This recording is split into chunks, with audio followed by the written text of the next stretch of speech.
Hello everyone, welcome and welcome back to my YouTube channel Nasopedia. आज की इस video के अंदर हम पढ़ने वाले हैं आर्थ्रोपॉड बॉर्न डिजीज। तो चलिए स्टार्ट करते हैं इस वीडियो को। तो सबसे पहले तो हमारे सामने यही क्वेश्चन होगा कि आर्थ्रोपॉड्स होते क्या हैं, आर्थ्रोपॉड बॉर्न डिजीजेस क्या होती हैं। तो arthropod borne diseases are the disease that are transmitted to humans by arthropods. यानी कि आर्थ्रोपॉड बॉर्न डिजीजेस सिंपली वो सारी डिजीजेस होती हैं जो कि इंसानों के अंदर ट्रांसमिट होती हैं बाय आर्थ्रोपॉड्स। अब ये आर्थ्रोपॉड्स क्या होते हैं?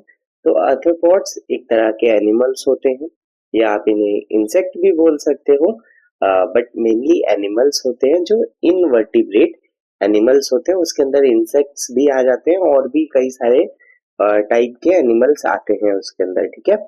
तो इनकी एक खास स्पेशलिटी होती है कि इनके जो लेग्स होते हैं वो जॉइंटेड होते हैं, जैसा कि आपने मॉस्किटोज को देखा होगा, फ्लाइज को देखा होगा, ठीक है। ये आमतौर पर देखने को ज्यादा मिलते हैं, ठीक है।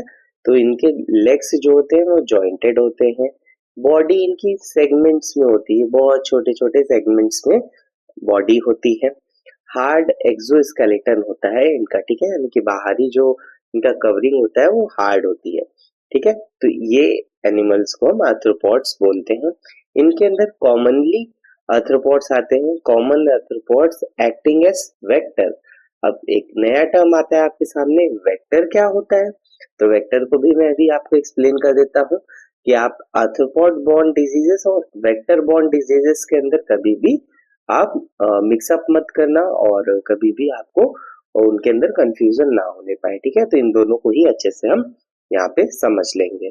तो सबसे पहले हम मेनली देख लेते हैं कि जो आर्थ्रोपॉड्स होते हैं जो कि हमारे लिए इम्पोर्टेंट है और जो कॉमनली हमको देखने को मिलते हैं, जैसे कि फ्लाइज हो गई, हाउस फ्लाइज यानी कि मक्खियाँ, मॉस्किटोज, ठीक है, मच्छर, टिक्स देखने को मिलते हैं, ठीक है, कुछ इस तरह के दिखते हैं टिक्स।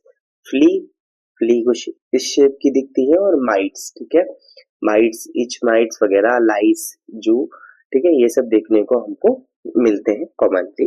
और इन्हीं से होने वाली डिजीजेस को हम अच्छे से समझने वाले हैं। तो वेक्टर बॉर्न डिजीजेस क्या होती हैं? वेक्टर टर्म आया था ना, तो vector borne diseases are the diseases transmitted by living carrier. Living carrier यानी कि जो लिविंग ऑर्गेनिजम्स होते हैं उन्हें हम वेक्टर बोलते हैं, ठीक है। फ्रॉम एन इन्फेक्टेड पर्सन और एनिमल टू हेल्दी पर्सन। यानी कि जो वेक्टर बॉर्न डिजीजेस होती हैं वो ऐसी डिजीजेस होती हैं जो कि कोई वेक्टर यानी कि लिविंग कैरियर जो होता है वो इन्फेक्टेड पर्सन या फिर एनिमल से लेके जाता है एक हेल्दी पर्सन के अंदर उस डिजीज को, ठीक है। तो वो वेक्टर बॉर्न डिजीजेस होती हैं। अब सबसे बड़ा क्वेश्चन, वेक्टर क्या होता है? तो वेक्टर मैंने आपको बताया कि वेक्टर लिविंग ऑर्गेनिजम्स होते हैं जो कि ट्रांसमिट करते हैं पैथोजेंस को, और ये क्या होते हैं, does not usually suffer from the disease. यानी कि उन जो वेक्टर्स होते हैं उनको डिजीजेस नहीं होने पाती है, ठीक है। तो यहीं से एक मेरा आपके लिए क्वेश्चन है, ठीक है। आप इसको कमेंट सेक्शन में मुझे आंसर करना, क्या रेबीज वेक्टर बॉर्न डिजीज है? ठीक है, is a vector borne disease.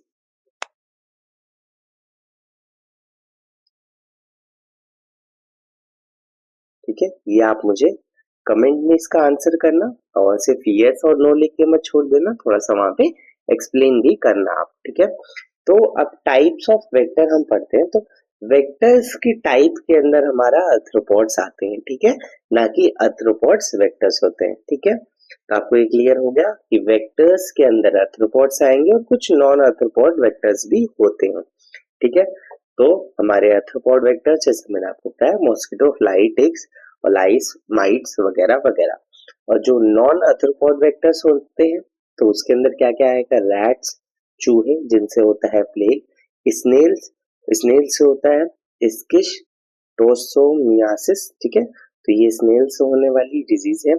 तो यहाँ से हम एक स्टेटमेंट बना सकते हैं कि जितने भी आपके आर्थ्रोपॉड्स होते हैं वो वेक्टर होते हैं, बट सारे के सारे वेक्टर्स आर्थ्रोपॉड्स नहीं होते हैं, ठीक है। तो ये आपको क्लियर हो गया होगा, आई होप। अब इनका मोड ऑफ ट्रांसमिशन क्या रहता है, मेनली हम आर्थ्रोपॉड्स वाला ही पढ़ने वाले हैं, ठीक है। क्योंकि ये हम आर्थ्रोपॉड बॉर्न डिजीज पढ़ रहे हैं, इसके अंदर आपका वेक्टर बॉर्न डिजीजेस भी काफी हद तक कवर हो जाएगा जो आपके एग्जाम में आता है। और कई बार आपके एग्जाम में मॉस्किटो बॉर्न डिजीजेस ज्यादा पूछी जाती हैं, तो उनकी भी मेन डिजीजेस मैंने यहीं पे कवर कर रखी है। तो आप इसको as arthropod borne diseases, vector borne diseases और मॉस्किटो बॉर्न डिजीजेस पर एक लेक्चर आप कंसिडर कर सकते हो। ओके, तो मोड ऑफ ट्रांसमिशन होता क्या है, ठीक है। मोड ऑफ ट्रांसमिशन यानी कि disease is transmitted when the infected arthropods bites और come in contact with human skin. अब ये जो भी आर्थ्रोपॉड बॉर्न डिजीजेस होती हैं, ये आपका जब भी जो इन्फेक्टेड आर्थ्रोपॉड्स होते हैं वो या तो बाइट करते हैं या फिर कांटेक्ट में आते हैं ह्यूमन स्किन के, तब ये डिजीज ट्रांसमिट होती है। अब इनका भी ट्रांसमिशन दो टाइप से होता है। पहला तो मैकेनिकल ट्रांसमिशन। अब मैकेनिकल ट्रांसमिशन के अंदर क्या होगा कि जो भी arthropods carriers germs carries germs on its body, यानी कि जो भी आर्थ्रोपॉड होगा वो कैरी करेगा जर्म्स को अपनी बॉडी पर। आप ऐसे समझ सकते हो, यहाँ पे जैसे आप देख लो, ये एक मक्खी है जो कि एक इन्फेक्टेड चीज पे बैठी हुई है। अब उसके बाद ये आपके खाने पर आके बैठ जाएगी, तो ये कंटामिनेटेड सोर्स था और ये आपका फूड है जिसे ये मक्खी ने इन्फेक्टेड कर दिया, तो ये ट्रांसमिशन होता है। इसे हम मैकेनिकल ट्रांसमिशन कहते हैं। इसके अंदर बस जर्म्स को कैरी करके आपकी मतलब अपनी बॉडी पे जर्म्स को कैरी करके इधर से उधर स्प्रेड कर देता है, जैसे कि जो हाउस फ्लाइज होती हैं, मक्खियां होती हैं, वो आपका टाइफॉइड इन्फेक्शन को ट्रांसमिट कर देती हैं through this mechanism. Okay, next mechanism होता है आपका बायोलॉजिकल ट्रांसमिशन वाला मैकेनिज्म। अब इसमें क्या होता है, आपका जो पैथोजेंस होता है, वो पैथोजेंस जो आर्थ्रोपॉड होते हैं उनकी बॉडी के अंदर मल्टीप्लाई होते हैं, वहीं पे बढ़ते हैं या फिर वहीं डेवलप भी होते हैं, ठीक है। तो आर्थ्रोपॉड की बॉडी में जैसे कि आपका मॉस्किटो के अंदर क्या होता है, मलेरिया पैरासाइट डेवलप होता है और मल्टीप्लाई होता जाता है, ठीक है। और इधर से उधर ट्रांसमिट भी कर देता है वो अपने बॉडी के थ्रू, ठीक है। अब इस लेक्चर के अंदर हम कौन कौन सी डिजीजेस पढ़ने वाले हैं, इनका मैं आपको एक बेसिक ओवरव्यू दे देता हूँ। बाकी नीचे टाइम स्टैम्प्स चलते रहते हैं, आप टाइम स्टैम्प्स स्किप करके जा सकते हो। अगर आपको एक पर्टिकुलर कोई चैप्टर पढ़ना है, मतलब इस लेक्चर का कोई चैप्टर पढ़ना है, वो मैं जो जो इम्पोर्टेंट चैप्टर्स बन सकते हैं इस लेक्चर के, वो मैं वहाँ पे मार्क कर देता हूँ, ठीक है।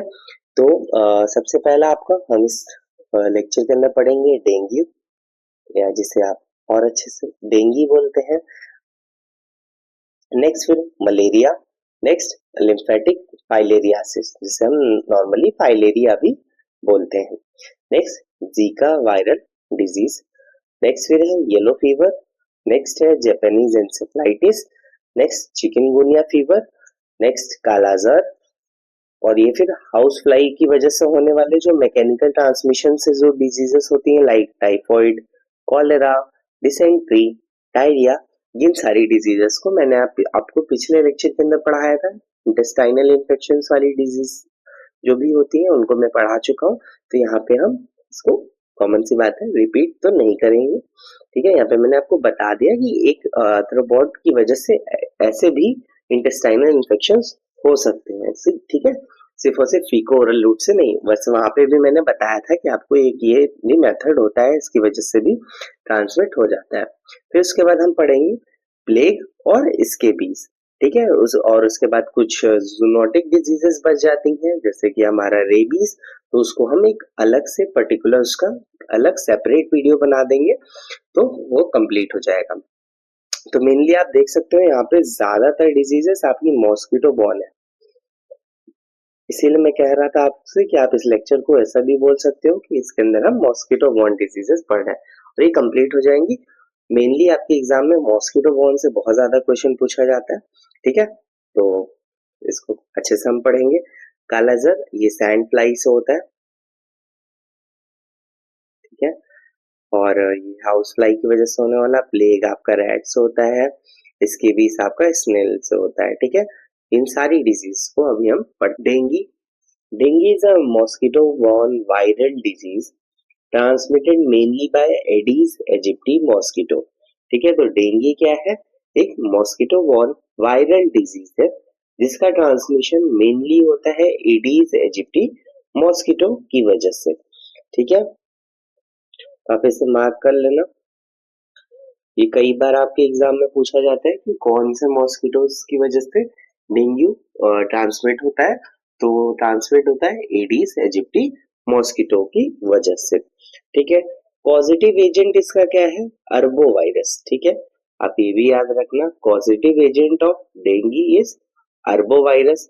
Dengue is also known as bone break fever, क्योंकि इसके अंदर बहुत ज्यादा जॉइंट्स में, बोन्स में, मसल्स में पेन होता है, इसलिए डेंगू को बोन ब्रेक फीवर भी बोलते हैं।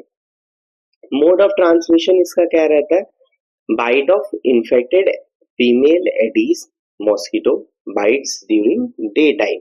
ठीक है, यानी कि मोड ऑफ ट्रांसमिशन क्या होगा कि जब भी जो भी इन्फेक्टेड फीमेल एडीज मॉस्किटो होगी, जब वो बाइट करेगी तब आपका डिजीज ट्रांसमिट होगी।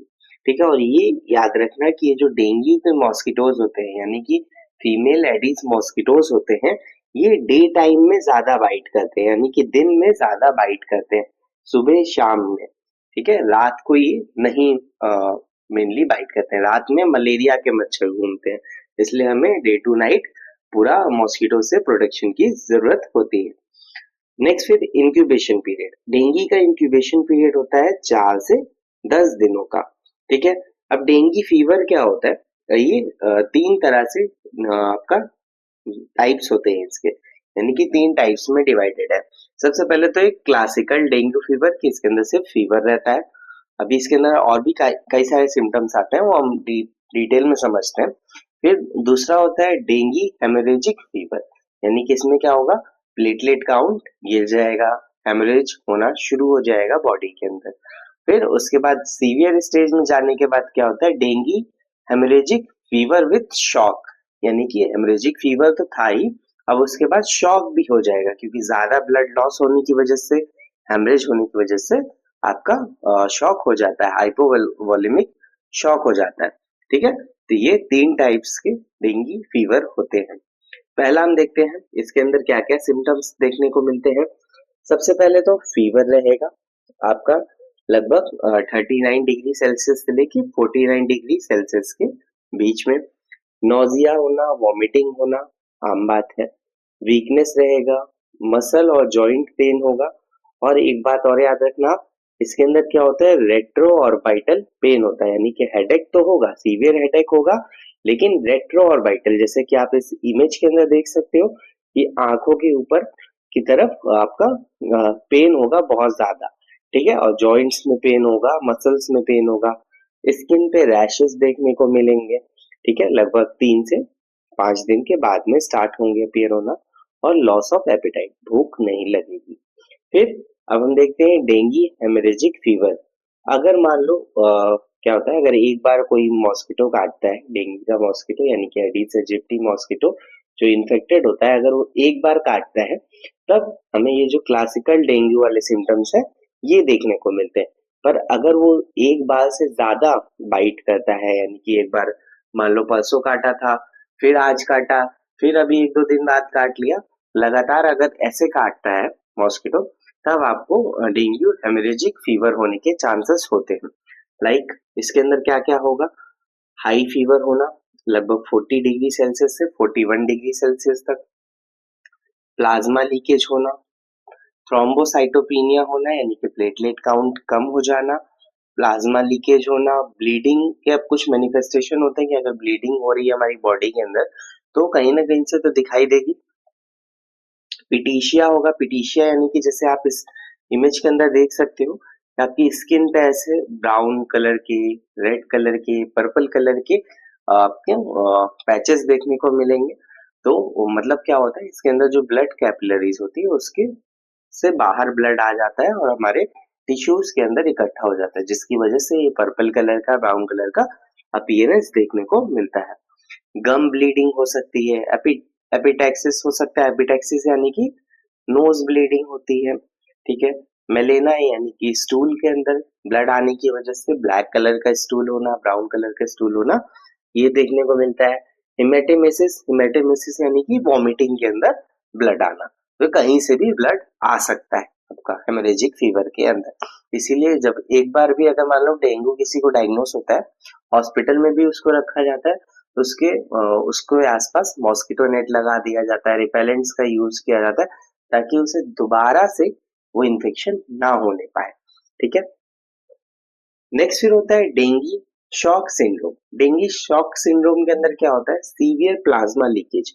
अब इसके अंदर बहुत ज्यादा प्लाज्मा लीकेज होने की वजह से आपका ब्लड प्रेशर कम हो जाएगा, शॉक लाइक स्टेट आ जाएगी, यानी कि भी हमारा भाई ब्लड वॉल्यूम कम होता है तो शॉक लाइक कंडीशन आ जाती है, ब्लड प्रेशर कम हो जाता है, हाथ पैर ठंडे पड़ जाते हैं, और अल्टर्ड कॉन्शियसनेस यानी कि इंसान को चक्कर आने लगता है, बेहोश होने लग जाता है, और कैन बी लाइफ थ्रेटनिंग यानी कि इससे आपकी मौत भी हो सकती है, क्योंकि अगर मान लो ब्रेन को हमारे ब्लड सप्लाई सही से नहीं मिलेगी तो ब्रेन फंक्शन करना कम कर देगा, बंद कर देगा। ठीक है, हमें बॉडी के जो भी वाइटल ऑर्गन्स होते हैं वो काम करना बंद कर देंगे, जिसकी वजह से अल्टीमेटली डेथ भी हो सकती है। इसलिए डेंगू बहुत ज्यादा खतरनाक होता है।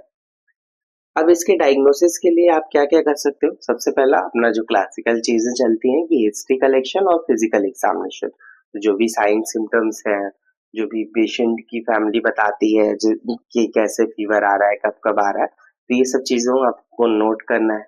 ठीक है, नेक्स्ट फिर ब्लड इन्वेस्टिगेशन। ब्लड इन्वेस्टिगेशन के अंदर आपको क्या देखने को मिलेगा कि प्लेटलेट काउंट कम रहेगा, हेमोक्रेट्स का लेवल जो होगा वो बढ़ा हुआ मिलेगा, क्योंकि प्लाज्मा बाहर की तरफ निकल जाता है। हेमोक्रेट्स क्या होता है, पीसीवी यानी कि पैक्ड सेल वॉल्यूम, एक एक वॉल्यूम के अंदर कितना सेल्स है, जब प्लाज्मा बाहर की तरफ निकल जाएगा तो वहां पे जो सेल वॉल्यूम होगा वो बढ़ जाएगा। ठीक है, आरटीपीसीआर, इसके अंदर क्या करते हैं, न्यूक्लिक एसिड एम्प्लीफिकेशन टेस्ट किया जाता है। सीरोलॉजिकल टेस्ट के अंदर NS1 एंटीजेंस, यानी ये अर्ली मतलब जब शुरुआती टाइम होता है एक हफ्ते के अंदर, अगर मान लो डेंगू हुआ एक हफ्ते के अंदर, हम NS1 एंटीजन टेस्ट करते हैं, RT-PCR टेस्ट करते हैं, और ये सब बेस्ट रहता है। और उसके बाद अगर हमको आइडेंटिफाई करना होता है तब IgM और IgG एंटीबॉडीज को हम चेक करते हैं, उनका रेशियो चेक करते हैं, इससे पता चलता है कि इन्फेक्शन हुआ है कि नहीं हुआ। बाकी ब्लड इन्वेस्टिगेशन से पता चलता है। और एक और इसमें डायग्नोसिस होता है टूर्निकेट टेस्ट। ये स्क्रीनिंग टेस्ट है, इसको कंफर्मेटरी टेस्ट नहीं माना जा सकता है, बट स्क्रीनिंग के लिए माना जा सकता है।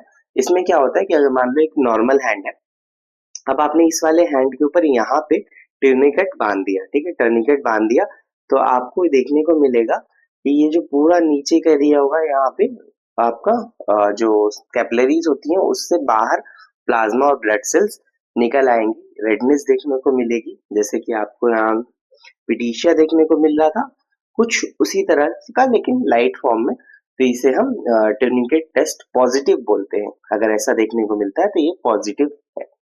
क्या नेक्स्ट फिर आप मेडिकल मैनेजमेंट, आप इसमें क्या कर सकते हो, कोई स्पेसिफिक एंटीवायरल ट्रीटमेंट इसके अंदर अवेलेबल तो नहीं है, बट हम सपोर्टिव मैनेजमेंट करके पेशेंट को ट्रीट कर सकते हैं। सबसे पहला इसके अंदर प्लाज्मा लीकेज हो रहा है, यानी कि हमारा फ्लूइड कम हो रहा है बॉडी के अंदर, तो ज्यादा से ज्यादा हमें पानी पीना चाहिए, ओरली अगर पेशेंट ले सकता है तो, नहीं तो आईवी प्रोवाइड करना है, आईवी वैसे भी प्रोवाइड करना है, अगर ओरली नहीं ले पा रहा है तो और ज्यादा आईवी फ्लूइड्स प्रोवाइड करने हैं। ठीक है, नहीं तो शॉक के अंदर चला जाएगा पेशेंट।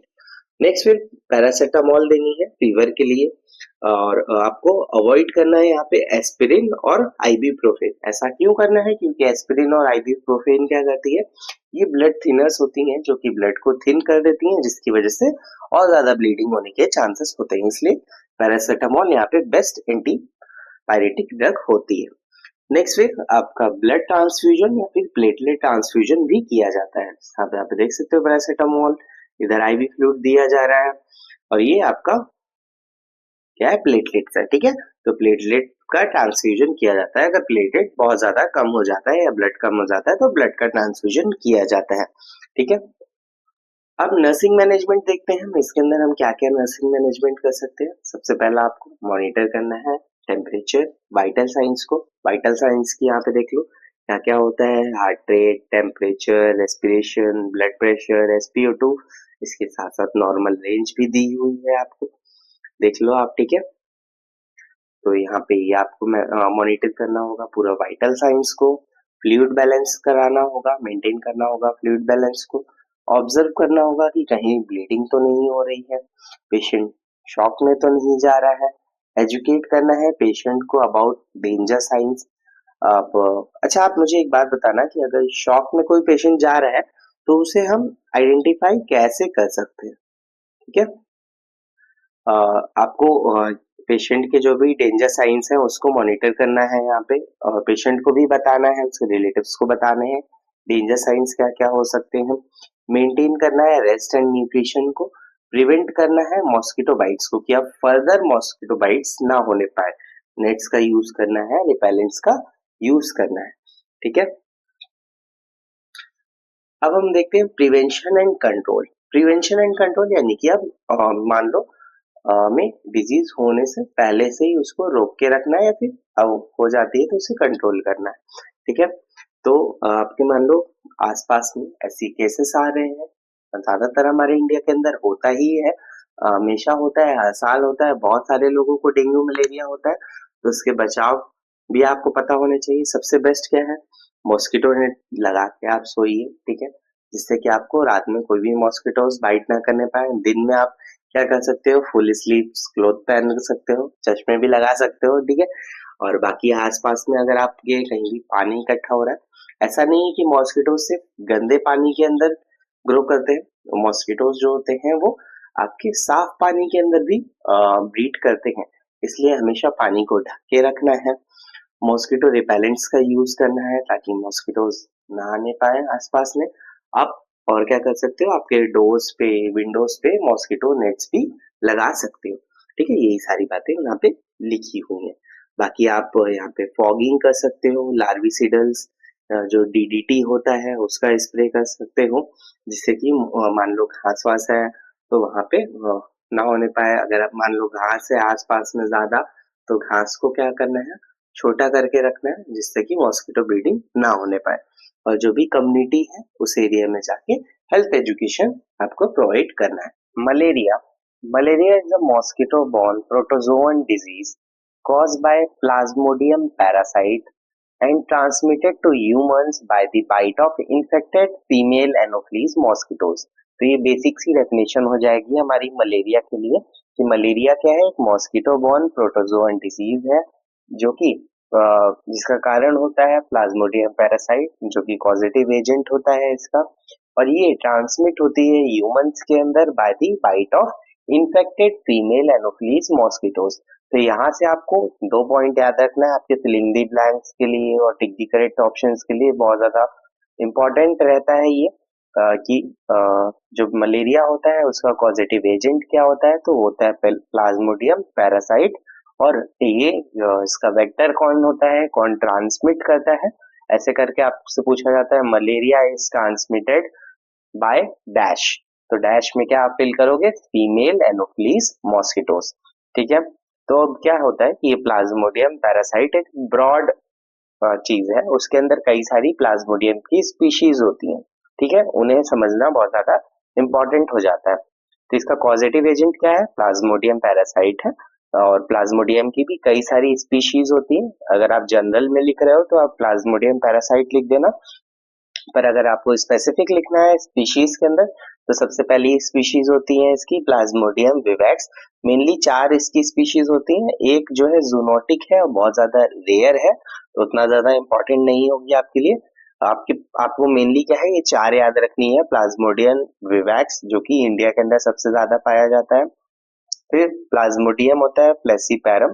फ्लेसिपैरम क्या होता है, सबसे ज्यादा डेंजरस होता है, सबसे ज्यादा घातक होता है, और सबसे ज्यादा डेथ कॉजिंग होता है, ठीक है। अगर किसी को मलेरिया से किसी की डेथ हो रही है तो ज्यादातर चांसेस होते हैं कि उसे प्लाज्मोडियम फ्लेसिपैरम का ही इन्फेक्शन हुआ होगा। नेक्स्ट फिर होता है प्लाज्मोडियम मलेरियाई, और नेक्स्ट होती है फिर प्लाज्मोडियम ओवेल, ठीक है। तो ये चार तरह के हमारे प्लाज्मोडियम की स्पीशीज होती है, मेनली पाई जाती हैं, ठीक है। इमेज में भी ऐसे देख सकते हो। फिर अब हम वेक्टर समझते हैं। वेक्टर मैंने आपको बताया है, कई बार एक्सप्लेन हो चुका। अभी शुरू में भी वीडियो को मैंने एक्सप्लेन किया था कि वेक्टर क्या होता है, ऐसा एजेंट जो कि डिजीज को बस ट्रांसमिट करता है, वो खुद उस डिजीज से सफर नहीं करता है। ठीक है, ये पॉइंट बहुत ज्यादा इंपॉर्टेंट हो जाता है कि वो खुद उस डिजीज से सफर नहीं करेगा। अगर जो चीज या जो भी मान लो एनिमल्स हैं जो उस डिजीज से सफर करते हुए ट्रांसमिट कर रहे हैं, तो उन्हें हम जूनोटिक डिजीजेस बोलते हैं, उन्हें हम वेक्टर बॉर्न डिजीज नहीं बोलेंगे। वेक्टर यानी कि ऐसे जो एनिमल्स होते हैं, इंसेक्ट होते हैं, जो कि डिजीज को बस ट्रांसमिट करते हैं, खुद उससे इन्फेक्ट नहीं होते हैं। ठीक है, तो मलेरिया का आपका वेक्टर होता है फीमेल एनोफिलीज मॉस्किटो, जो कि ज्यादातर रात में बाइट करता है। जैसा कि डेंगू के मॉस्किटोज थे, वो एडीज इजिप्टी थे, वो दिन में बाइट करते थे, और ये रात में बाइट करता है। ये कहाँ पे ब्रीड करता है, clean stagnant water. Clean stagnant water यानी कि साफ और रुके हुए पानी के अंदर ये ब्रीड करता है। मोड ऑफ ट्रांसमिशन इसका क्या रहता है, जो फीमेल एनोफिलीज मॉस्किटोज होते हैं, उनकी बाइट की वजह से ये मलेरिया ट्रांसमिट होता है। ठीक है, और ब्लड ट्रांसफ्यूजन की वजह से भी हो सकता है, रेयर होता है, और जिससे डेथ हो सकती है। मान लो कोई डोनर है जिसे मलेरिया हुआ है, उसने ब्लड ट्रांसफ्यूजन किया, किसी को दिया, तो उसकी वजह से भी आपका हो सकता है मलेरिया। नेक्स्ट होता है कॉन्जेनाइटल ट्रांसमिशन, मदर से फीटस के अंदर, इसे हम कॉन्जेनाइटल और वर्टिकल ट्रांसमिशन भी बोलते हैं।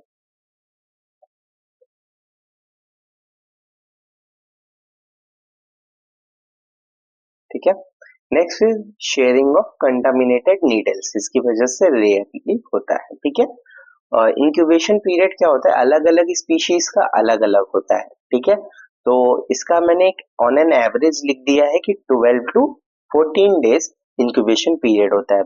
और ऐसे अगर आपको एकदम एग्जैक्ट याद रखना है, तो आप ये याद रख सकते हो कि जो विवैक्स होता है उसका आपका सबसे कम होता है 12 दिन का इंक्यूबेशन पीरियड होता है। फिर फ्लेसीपेरम होता है, इसका आपका 14 डेज का इंक्यूबेशन पीरियड होता है। अगर आपको रेंज में आएगा तो आप ये बीच वाला देख लेना, जिसके अंदर होगा उसको टिक कर देना। फिर मलेरिया ही आ रहा है, तो उसके अंदर क्या होता है, आपका सबसे ज्यादा इंक्यूबेशन पीरियड होता है, लगभग 27-28 दिन का होता है। और ओवेल के अंदर क्या होता है, लगभग 17 दिन का इंक्यूबेशन पीरियड रहता है। ठीक है, तो आप ऐसे याद रख सकते हो। अगर जनरल में याद रखना है तो 12 से 14 दिन याद रख सकते हो, क्योंकि हमारे इंडिया के अंदर विवैक्स ज्यादातर होता है या फिर फ्लेसिपेरम होता है, तो दोनों 12 से 14 के बीच में आ रहे हैं। मलेरिया किस सीजन में ज्यादातर फैलता है, तो मलेरिया ज्यादातर आपका रेनी सीजन के अंदर फैलता है, जिस टाइम पे मॉस्किटो ब्रीडिंग बहुत ज्यादा पीक पे होती है, अराउंड जुलाई टू नवंबर के बीच में होता है। ठीक है, लाइफ साइकिल ऑफ प्लाज्मोडियम, तो प्लाज्मोडियम की लाइफ साइकिल क्या होती है, दो होस्ट में हो रहता है, एक तो इंसानों के अंदर और एक मॉस्किटोज के अंदर। ठीक है, ह्यूमंस के अंदर होती है ए सेक्सुअल साइकिल, और मॉस्किटोज के अंदर होती है सेक्सुअल साइकिल्स। ठीक है, तो मॉस्किटो आता है और वो बाइट करता है। ठीक है, तो वो इंजेक्ट कर देता है स्पोरोजॉइट्स को। स्पोरोजॉइट्स देखो यहाँ पे, ये मॉस्किटो आके बैठा है स्किन पे, और उसने स्पोरोजॉइट्स को इंजेक्ट कर दिया। अब ये जाके सीधा सीधा एक्ट करते हैं लिवर पर, लिवर के अंदर मल्टीप्लाई होते हैं, इसे हम हिपैटिक स्टेज भी बोलते हैं। फिर वो रिलीज हो जाते हैं ब्लड के अंदर, वहां पे मीरोजॉइट्स बनते हैं ब्लड के अंदर। ठीक है, और ये जो मीरोजॉइट्स होते हैं, ये इन्फेक्ट कर देते हैं आरबीसीज को, जिसकी वजह से फीवर होता है। इन्फेक्शन की वजह से हमारे इम्यून रिस्पॉन्स की वजह से फीवर हो जाता है। ठीक है, और सम डेवलप इनटू गैमेटोसाइट्स, और कुछ कुछ गैमेटोसाइट्स बन जाते हैं। फिर ये जो गैमेटोसाइट्स है, ये मॉस्किटो इंजेस्ट कर लेता है। ठीक है, मॉस्किटो जब बाइट कर रहे होते हैं तो इंजेस्ट कर लेते हैं गैमेटोसाइट्स को। उसका फर्टिलाइजेशन होता है मॉस्किटो की गट के अंदर, और मॉस्किटो गट के अंदर फिर क्या बनते हैं, फिर से स्पोरोजॉइट्स बनते हैं, और वो जाके मॉस्किटो की सलाइवरी ग्लैंड पे चले जाते हैं। फिर से मॉस्किटो बाइट करता है, स्पोरोजाइट्स को इंजेक्ट कर देता है, और गैमेटोसाइट्स को वापस से वो इंजेस्ट कर लेता है। इंजेक्ट और इंजेस्ट में कंफ्यूज मत होना। इंजेक्ट क्या करता है, स्पोरोजॉइट्स को, यानी कि स्पोरोजॉइट्स को मॉस्किटो अपनी बॉडी से निकाल के ह्यूमन बॉडी के अंदर डाल देता है, और इंजेस्ट कर लेता है गैमेटोसाइट्स को। गैमेटोसाइट्स क्या होते हैं, जिसकी वजह से फिर से बैक्टीरिया डेवलप होता है। ठीक है, तो ह्यूमन बॉडी के अंदर से ले लेता है और अपने पेट के अंदर फर्टिलाइजेशन करा के फिर से स्पोरोजॉइट्स बनाता है, और फिर से वो सलाइवरी ग्लैंड में चला जाता है। तो ये साइकिल चलता रहता है, यहाँ पे देख सकते हो। नेक्स्ट फिर अब हम देखते हैं क्लिनिकल फीचर्स। क्लिनिकल फीचर्स बोल लो, क्लिनिकल मैनिफेस्टेशंस बोल लो, सीएम, ठीक है, या फिर इसका आप साइन एंड सिम्टम्स भी बोल सकते हो, ठीक है, कुछ भी बोलो, बात एक ही है। मलेरिया के अंदर क्या होते हैं, कुछ क्लासिकल सिम्टम्स आते हैं। क्लासिकल जैसे कि आपने पढ़ा होगा, राइगर फीवर होता है मलेरिया के अंदर। राइगर की 3 स्टेजेस होती हैं। पहला कोल्ड स्टेज होती है, फिर हॉट स्टेज होती है, फिर स्वेटिंग स्टेज होती है। जैसे आप यहाँ पे इस इमेज के अंदर भी देख सकते हो, सबसे पहले कोल्ड स्टेज, फिर हॉट स्टेज होगी, फिर स्वेटिंग स्टेज। यानी कि कोल्ड स्टेज में बहुत ज्यादा ठंड लगना होगा, इंसान कांपेगा, उसे फीवर रहेगा, हेडेक रहेगा और ठंड लगती रहेगी, ठीक है। फिर उसके बाद आएगी हॉट स्टेज। हॉट स्टेज में अचानक से बहुत ज्यादा गर्मी लगने लगेगी, फीवर तब भी रहेगा, लगभग 41 डिग्री सेल्सियस तक रहता है। हेडेक होगा, सीवियर नोजिया वॉमिटिंग जैसा फील होगा। नेक्स्ट फिर आएगी इसके बाद स्वेटिंग स्टेज। स्वेटिंग स्टेज के अंदर अचानक से बहुत ज्यादा स्वेटिंग होने लग जाएगी और टेम्परेचर अचानक से गिरने लगेगा, ठीक है, मतलब नॉर्मल की तरफ जाने लग जाएगा और एक्सट्रीम वीकनेस लगेगी यहाँ पे, ठीक है। तो ये राइगर की 3 स्टेजेस होती हैं, ज्यादातर ये मलेरिया के अंदर ही देखा जाता है, कोल्ड स्टेज, हॉट स्टेज और स्वेटिंग स्टेज। और कुछ अदर सिम्टम्स जो होते हैं मलेरिया के अंदर आते हैं, जैसे कि आपका अनीमिया होना, स्प्लीनोमेगैली होना, हिपेटोमेगैली होना, बॉडी एक होना और फटीग रहना, ठीक है। स्प्लीनोमेगैली और हिपेटोमेगैली का आपको मतलब तो पता होगा, नहीं पता तो मैं बता देता हूँ। स्प्लीनोमेगैली यानी कि स्प्लीन का साइज बढ़ जाना, एनलार्जमेंट ऑफ स्प्लीन।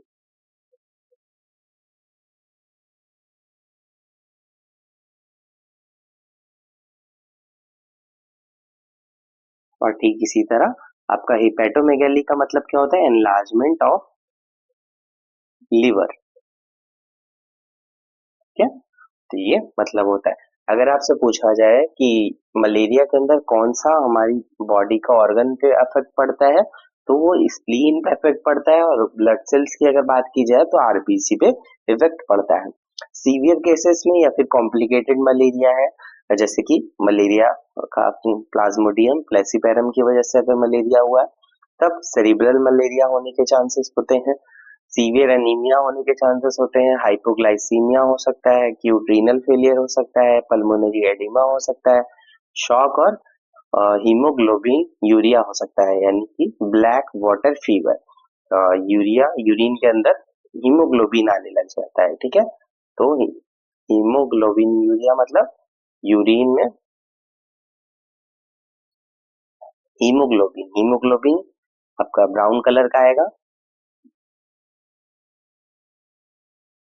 इसी वजह से मतलब ब्लैक कलर आएगा आपकी, मान लो ब्लैक कलर की यूरिन होगी, इसलिए इसे मलेरिया को हम ब्लैक वाटर फीवर भी बोलते हैं।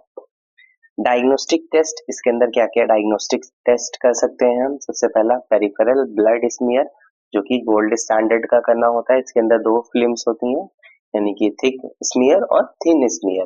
तो थिक स्मीयर के अंदर क्या पता चलता है कि मलेरिया पैरासाइट प्रेजेंट है या नहीं है, और थिन स्मीयर के अंदर आइडेंटिफाई करते हैं कि कौन सी स्पीशीज का है, प्लाज्मोडियम विवैक्स है या फिर प्लाज्मोडियम प्लेसीपेरम है। ये दोनों कॉमनली पाए जाते हैं। फिर आप रैपिड डायग्नोस्टिक टेस्ट आरडीटी कर सकते हो, जिसके अंदर मलेरिया एंटीजेंस का पता चलता है। कंप्लीट ब्लड काउंट देख सकते हैं ताकि अनीमिया का पता चले, ठीक है। और पीसीआर पॉलीमराइज चेन रिएक्शन ये किया जा सकता है, क्योंकि ये जो पैरासाइट होता है उसका डीएनए का पता चलता है, हाईली सेंसिटिव होता है, और ये रिसर्च के लिए यूज किया जाता है या फिर कंफर्मेशन के लिए इसका यूज किया जाता है। मेडिकल मैनेजमेंट के अंदर आप क्या कर सकते हो, ये मेडिकल मैनेजमेंट आपका डिपेंड करता है स्पीशीज पे और सीवियरिटी ऑफ डिजीज पे। अगर ज्यादा सीवियर होती है डिजीज तो अलग ट्रीटमेंट है, स्पीशीज अलग है तो अलग ट्रीटमेंट है।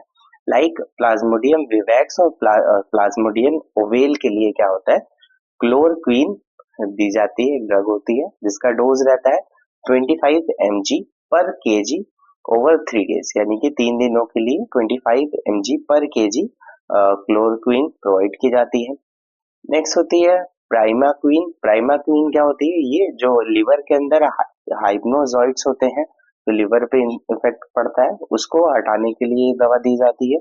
ये 14 दिन के लिए इसका कोर्स होता है, और ये कॉन्ट्राइंडिकेटेड होती है प्रेगनेंसी के अंदर, इस ड्रग को नहीं देना है।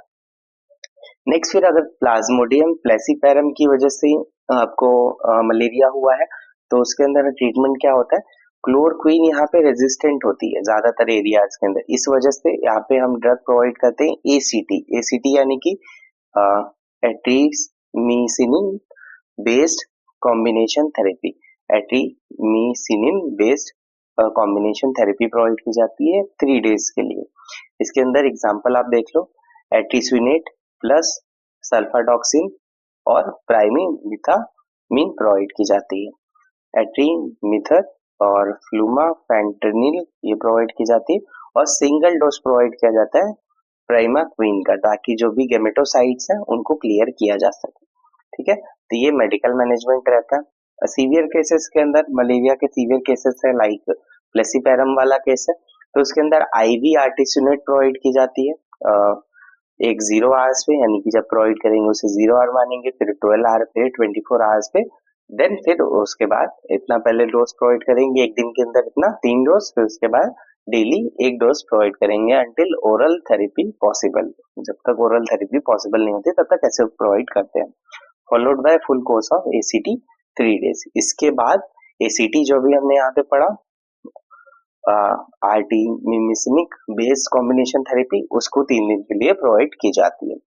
अब इसके अंदर आप नर्सिंग मैनेजमेंट क्या क्या कर सकते हो, मॉनिटर करना आपको वाइटल साइंस को, टेम्परेचर को, वाइटल साइंस की नॉर्मल रेंज यहाँ पे लिखी हुई है, देख लो आप। हार्ट रेट आपका 60 to 100 बीट्स पर मिनट होना चाहिए। टेम्परेचर आपका 97 से 99 डिग्री फ़ारेनहाइट या फिर डिग्री सेल्सियस के अंदर आप 36.1 से लेके 37.2 डिग्री सेल्सियस तक नॉर्मल होता है।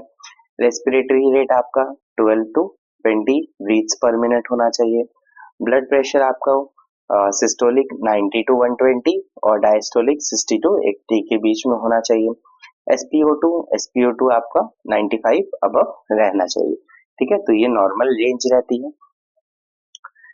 और जो भी मेडिकेशंस हैं, जो भी प्रिस्क्राइब मेडिकेशंस हैं उनको प्रोवाइड करना, मेंटेन करना हाइड्रेशन को, मॉनिटर करना कॉम्प्लिकेशंस को, एजुकेट करना patient on prevention, prevent mosquito exposure. ठीक है, दोबारा से मॉस्किटो बाइट ना करने पाए, पेशेंट को एजुकेट करना क्या क्या प्रिवेंशंस लेने हैं, कॉम्प्लिकेशंस ना होने पाए उसके लिए मॉनिटर करना है। अब प्रिवेंशन और कंट्रोल के अंदर हम देखते हैं क्या क्या हम कर सकते हैं। सबसे पहले तो एलिमिनेट करना है हमको जो भी मॉस्किटो ब्रीडिंग साइट है, यानी कि जहाँ पे भी मॉस्किटोज ग्रो कर सकते हैं ऐसी साइट्स को प्रिवेंट कर देना। जैसे कि कोई भी जगह पे पानी खुले में नहीं रखना, ठीक है, आपको मॉस्किटो नेट्स लगा कर सोना और अपने डोर्स पे विंडोज पे मॉस्किटो नेट्स को लगाना। ठीक है, ये सब चीजें कर सकते हो आप। और घास है अगर आसपास में तो उसको शॉर्ट करके रखना, डीडीटी का स्प्रे करना, ये सब चीजें कर सकते हो। ठीक है, वही है, cover water tanks, use mosquito nets, repellents का यूज कर सकते हो लाइक मोर्टीन, गुड नाइट वगैरह वगैरह आता है आजकल। वियर फुल स्लीव क्लोथ्स ताकि मॉस्किटो बाइट ना कर पाए। फॉगिंग और लार्विसिडल मेजर्स का आप यूज कर सकते हो। बाकी कम्युनिटी हेल्थ एजुकेशन प्रोवाइड करने से ये कंप्लीटली प्रिवेंट किया जा सकता है। Lymphatic filariasis. Lymphatic filariasis is a parasitic disease caused by filarial nematode worm that invade the lymphatic system, leading to lymphatic obstruction, edema and deformities such as elephantiasis. यानी कि lymphatic filariasis जिसे हम simply filaria भी बोलते हैं, ये एक तरीके का पैरासाइटिक डिजीज होता है जो कि फाइलेरियल निमेटोड्स की वजह से होता है। जो वॉर्म्स होते हैं ऐसे लंबे लंबे निमेटोड्स, इनकी वजह से होता है। ये क्या करते हैं, बॉडी के अंदर जाने के बाद ये लिम्फेटिक सिस्टम के अंदर घुस जाते हैं और लिम्फेटिक ऑब्स्ट्रक्शन क्रिएट करते हैं, एडिमा क्रिएट करते हैं और कुछ डिफॉर्मिटीज जिसे हम एलिफेंटियासिस बोलते हैं। आपने सुना होगा, हिंदी में बोलते हैं हाथी पांव, उसी को। ठीक है, इसका पॉजिटिव एजेंट क्या होता है, मोस्ट कॉमन इंडिया के अंदर क्या है, डब्लू बैंक्रॉफ्टी शॉर्ट में बोलते हैं, और ऐसे वुच एरियाई बैंक्रॉफ्टी बोलते हैं। और क्या है, ब्रूगिया मलाई और ब्रूगिया टिमोर, ये काफी रेयर होता है।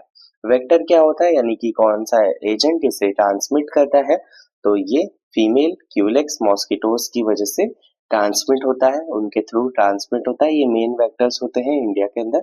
और कुछ अलग रीजन्स के अंदर एनोफिलीज और एडीज भी ट्रांसमिट करते हैं, बट मेनली क्या है, फीमेल क्यूलेक्स मॉस्किटोस ट्रांसमिट करते हैं फाइलेरिया को।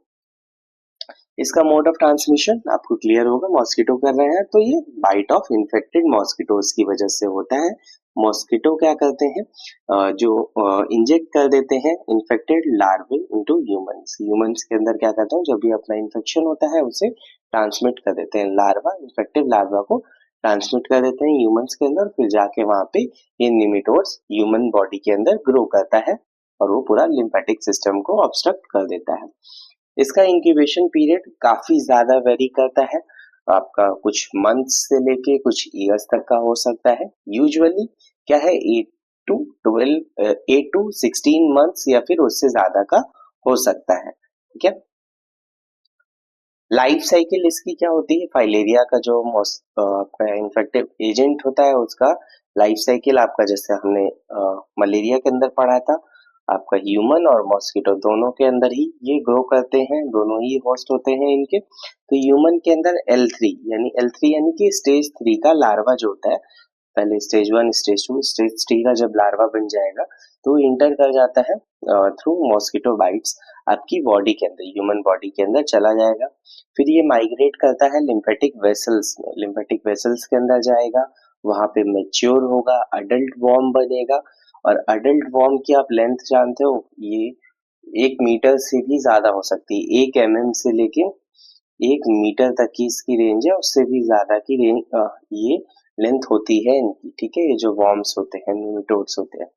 अडल्ट्स प्रोड्यूस माइक्रोफाइलेरियाई, माइक्रोफाइलेरियाई जैसे माइक्रोफाइलेरियाई वैसे स्ट्रक्चर्स होते हैं जो निमेटोड्स हैं इनके, बहुत पतले पतले स्ट्रक्चर्स होते हैं, वो प्रोड्यूस करते हैं जो कि सर्कुलेट करते हैं हमारे ब्लड के अंदर। माइक्रोफाइलेरियाई शोज नेचुरल पीरियोडिसिटी, यानी कि ये क्या करते हैं, रात के टाइम पर ही अपीयर करते हैं। ठीक है, माइक्रोफाइलेरियाई। तो अब जब मॉस्किटो आपको रात में बाइट करेगा तो ये मॉस्किटो क्या करते हैं, जो माइक्रोफाइलेरियाई है उसे ये खा लेते हैं, इंजेस्ट कर लेते हैं, और फिर ये धीरे धीरे उनकी बॉडी के अंदर, मॉस्किटो के अंदर डेवलप होता है और L3 का लार्वा बन जाता है, और ये फिर से मॉस्किटो की सलाइवरी ग्लैंड्स तक माइग्रेट होके जाता है और वहां से फिर से ये ह्यूमन के अंदर इंजेक्ट हो जाता है। ठीक है, at the time of mosquito bytes. तो ये मॉस्किटो ही इसको ट्रांसमिट कर रहा है ह्यूमन से मॉस्किटो, मॉस्किटो से फिर से ह्यूमन के अंदर। क्लिनिकल मैनिफेस्टेशन तो कुछ पीरियड क्या रहता है इसका, एसिम्प्टोमेटिक स्टेज होती है, पहली स्टेज में इसमें कोई भी सिम्टम्स नहीं आते, माइक्रोफाइलेरिया प्रेजेंट होते हैं ब्लड के अंदर जब भी ब्लड टेस्ट किया जाएगा तब, और लिम्फेटिक डैमेज जो होती है वो धीरे धीरे हो रही होती है साइलेंटली, उसमें कोई भी हमें सिम्टम्स नहीं आ रहे होते, कोई भी साइंस देखने को नहीं मिलते हैं। फिर इसकी एक्यूट स्टेज आती है, एक्यूट स्टेज जिसे फाइलेरियल फीवर या फिर एडिनो लिम्फेंजाइटिस, लिम्फेंजाइटिस यानी कि लिम्फ वेसल्स के इन्फ्लामेशन, और एडिनो यानी कि लिम्फ नोड्स के भी। तो इसका मतलब क्या हुआ, एडिनो लिम्फेंजाइटिस यानी कि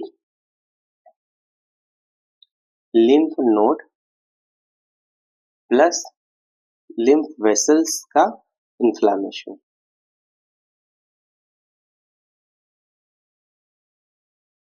इन दोनों के इन्फ्लामेशन को हम एडिनो लिम्फेंजाइटिस बोलते हैं। ठीक है, तो इसमें क्या होता है, फीवर आएगा with chills, painful lymph adeno, lymphadenitis. ठीक है, लिम्फ एडिनाइटिस होगा, पेनफुल होगा, लिम्फ एंजाइटिस होगा, वही लिम्फ एडिनाइटिस यानी कि लिम्फ नोड्स का इन्फ्लामेशन, और लिम्फ एंजाइटिस यानी कि ब्लड वेसल्स का इन्फ्लामेशन।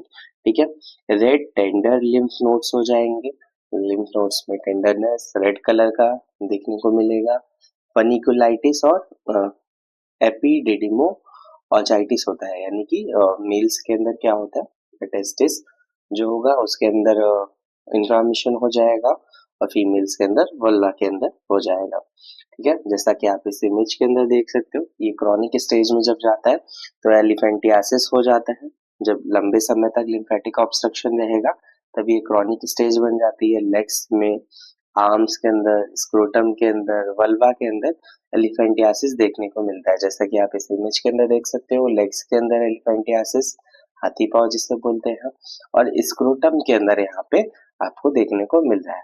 ठीक है, क्रॉनिक स्टेज में हाइड्रोसिल, थिक एंड स्किन हो जाएगी, स्किन बहुत ज्यादा थिक हो जाएगी, लिम्फ स्क्रोटम हो जाएगा। ठीक है, और मतलब स्क्रोटम वाला जो एरिया है, स्क्रोटम वाले एरिया से लिम्फ बाहर की तरफ गिरता रहेगा। ठीक है, और मिल्की यूरिन होगा। ठीक है, काइल यूरिया।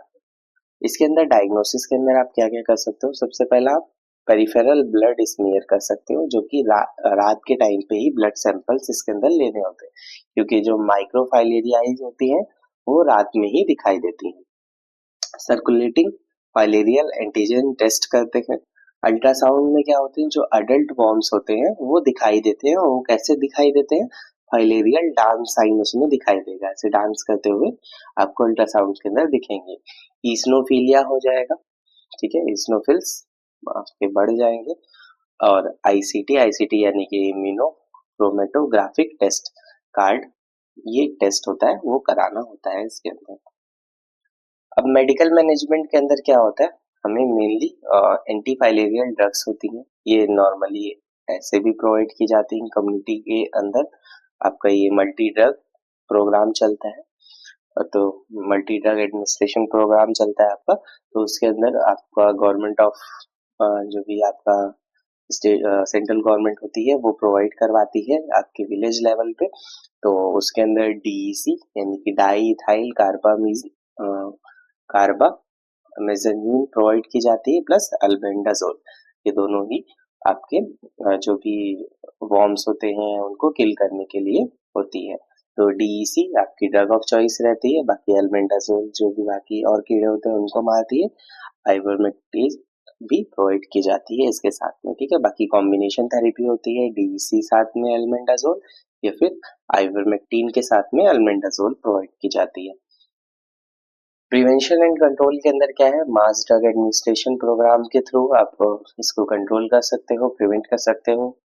रेगुलर बेसिस पे आपको जो भी ड्रग्स होती हैं लाइक अल्बेंडाजोल, डीईसी आप कम्युनिटी एरियाज में प्रोवाइड करोगे, उससे आपका ये जो भी वॉर्म्स होंगे जिसके भी अंदर, तो वो अपने आप किल हो जाएंगे। ठीक है, वेक्टर कंट्रोल मेजर्स यानी कि मॉस्किटोज को कंट्रोल करने के लिए जो भी चीजें थी मैंने आपको पहले ही बता दिया है, देख लो, मॉस्किटो नेट्स, रिपेलेंट्स, और भी जो भी है एनवायरमेंटल सैनिटेशन के अंदर पानी वानी इकट्ठा नहीं होने देना है आसपास में आपका, ये सब चीजें यूज करो। बाकी हेल्थ एजुकेशन प्रोवाइड करना, ये इससे हम प्रिवेंट और कंट्रोल कर सकते हैं इस डिजीज को। Zika viral disease. Zika viral disease क्या होती है? Zika viral disease is an acute viral infection caused by Zika virus. ठीक है, transmitted mainly by the bite of infected Aedes mosquitoes like Aedes aegypti and Aedes albopictus। ठीक है, ये दोनों mosquitoes का एडीज मॉस्किटोज के ही स्पीशीज होती है, तो इन दोनों की बाइट की वजह से ये डिजीज ट्रांसमिट होती है। इसका कॉज क्या रहता है? Zika virus. ठीक है, इसका कॉजेटिव एजेंट रहता है। It usually causes mild illness, यानी कि इसकी वजह से बहुत हल्का फुल्का इलनेस होता है, बट अगर ये आपका इन्फेक्शन प्रेगनेंसी के टाइम पर हो जाता है तो वो उसकी वजह से काफी सारे बर्थ डिफेक्ट्स होते हैं, काफी सीवियर बर्थ डिफेक्ट्स हो जाते हैं। वो हम देखेंगे क्या क्या डिफेक्ट्स होते हैं आगे वीडियो के अंदर। Zika virus first identified in Uganda 1947। Zika virus सबसे पहली बार आइडेंटिफाई किया गया था युगांडा में 1947 के अंदर। The first epidemic of this virus reported on Yap Island. सबसे पहली बार ये डिजीज एपिडेमिक यानी कि उस पूरे आइसलैंड में फैल गई थी, और काफी ज्यादा तादाद में फैल गई थी, जितना एक्सपेक्टेड नहीं होता है उससे ज्यादा अगर कोई डिजीज अगर फैल जाती है तो उसे एपिडेमिक डिजीज बोलते हैं। तो याप आइसलैंड के अंदर 2007 के अंदर ये डिजीज एपिडेमिक थी, और फिर उसके बाद इसका सेकेंड एपिडेमिक देखा गया ब्राजील के अंदर। ठीक है, 2015 में। पॉजिटिव एजेंट जीका वायरस ही होता है, इसकी फैमिली होती है फ्लेविवाइरिडी। ठीक है, जीनस इसका फ्लेवी वायरस होता है, एक आरएनए सिंगल स्ट्रेन वायरस होता है। इसके अंदर देखो आप ऐसे रैशेस चकत्ते मच्छर काटने की वजह से ऐसे निशान बन जाते हैं। मोड ऑफ ट्रांसमिशन इसका रहता है मॉस्किटो बाइट्स। वर्टिकल ट्रांसमिशन भी होता है मदर टू फीटस के अंदर। ठीक है, इस इमेज के अंदर देख सकते हो कि ये वायरस फीटस तक जा रहा है। सेक्सुअल ट्रांसमिशन की वजह से हो सकता है, ब्लड ट्रांसफ्यूजन और लेबोरेटरी एक्सपोजर की वजह से रेयरली ये ट्रांसमिट होता है। इंक्यूबेशन पीरियड इसका लगभग 3 से 14 दिन का होता है। इंक्यूबेशन पीरियड, इसके अंदर क्या क्या साइन सिम्टम्स देखने को मिलते हैं? मोस्टली क्या होते हैं, माइल्ड और एसिम्टोमेटिक रहता है। मेनली क्या है, प्रेगनेंसी में, उसके बाद फिर जो कॉन्जेनाइटल बर्थ डिफेक्ट्स होते हैं वो ज्यादा सीवियर हो जाते हैं। बाकी तो एसिम्टोमेटिक या फिर माइल्ड रहता है, लाइक माइल्ड फीवर, मैक्यूलोपैपुलर रैशेस, जैसा कि आप इस इमेज के अंदर देख सकते हो। मैक्यूलोपैपुलर रैशेस यानी कि रेड कलर के ऐसे रैशेस देखने को मिलेंगे। जॉइंट पेन होगा, जॉइंट पेन को क्या बोलते हैं, एथेरेल्जिया बोलते हैं। मसल पेन होगा, कंजक्टिवाइटिस, कंजक्टिवाइटिस को आप रेड आईज या फिर पिंक आईज भी बोलते हैं कंजक्टिवाइटिस को। हेडेक होना, फटीग होना, ये सब चीजें होती हैं। फिर जब ये वायरस आपका प्रेगनेंसी के अंदर अगर इसकी वजह से इन्फेक्शन होता है तो ये जीका वायरस क्या करता है, प्लासेंटा को क्रॉस करके फीटस को इन्फेक्ट कर देता है, जिसकी वजह से माइक्रोसिफेली हो जाता है। माइक्रोसिफेली यानी कि नॉर्मल से छोटे साइज का हेड हो जाएगा। अगर मान लो हेड छोटा हो जाएगा तो ब्रेन के अंदर काफी सारी एबनॉर्मेलिटीज हो जाती हैं, ड्वार्फिज्म देखने को मिल जाता है। ठीक है, ये सब चीजें होती हैं। आई डिफेक्ट होते हैं, हियरिंग लॉस हो जाता है। डेवलपमेंटल डिले तो रहेगा ही भाई, उसका जब हेड का साइज ही छोटा है, माइक्रोसेफेली है, ब्रेन एबनॉर्मलिटीज है, तो डेवलपमेंटल डिले रहेगा। और कंजेनाइटल जीका सिंड्रोम भी देखने को मिलता है। इसके सबसे ज्यादा रिस्क होते हैं फर्स्ट ट्राइमेस्टर के अंदर। ठीक है, तो इसका डायग्नोसिस क्या करते हैं, आरटीपीसीआर करते हैं, और रिवर्स ट्रांसक्रिप्टेज पॉलीमराइज चेन आपका ये रिएक्शन करते हैं। ठीक है, इसके अंदर जो भी आरएनए होता है ब्लड के अंदर, यूरिन के अंदर, सलाइवा के अंदर देखने को मिलता है। सीरोलॉजिकल टेस्ट करते हैं, आईजीएम एंटीबॉडीज, एलिजा टेस्ट के थ्रू हम सीरोलॉजिकल टेस्ट करते हैं। अल्ट्रासाउंड कराते हैं प्रेगनेंसी के अंदर, ताकि अगर कोई भी फीटल एबनॉर्मलिटी है तो वो डिटेक्ट की जा सके। फिर इसके अंदर क्या होता है, कुछ कुछ डिफरेंशियल डायग्नोसिस कराने होते हैं कि इसमें सिम्टम्स कुछ सेम देखने को मिलते हैं। तो इस वजह से डेंगू, चिकनगुनिया, मलेरिया, मीजल्स और रुबेला का आपको यहाँ पे डिफरेंशियल डायग्नोसिस कराना पड़ेगा, ताकि आपको कंफर्म हो सके कि हाँ जीका वायरस ही है। ठीक है, और कोई डिजीज तो नहीं है।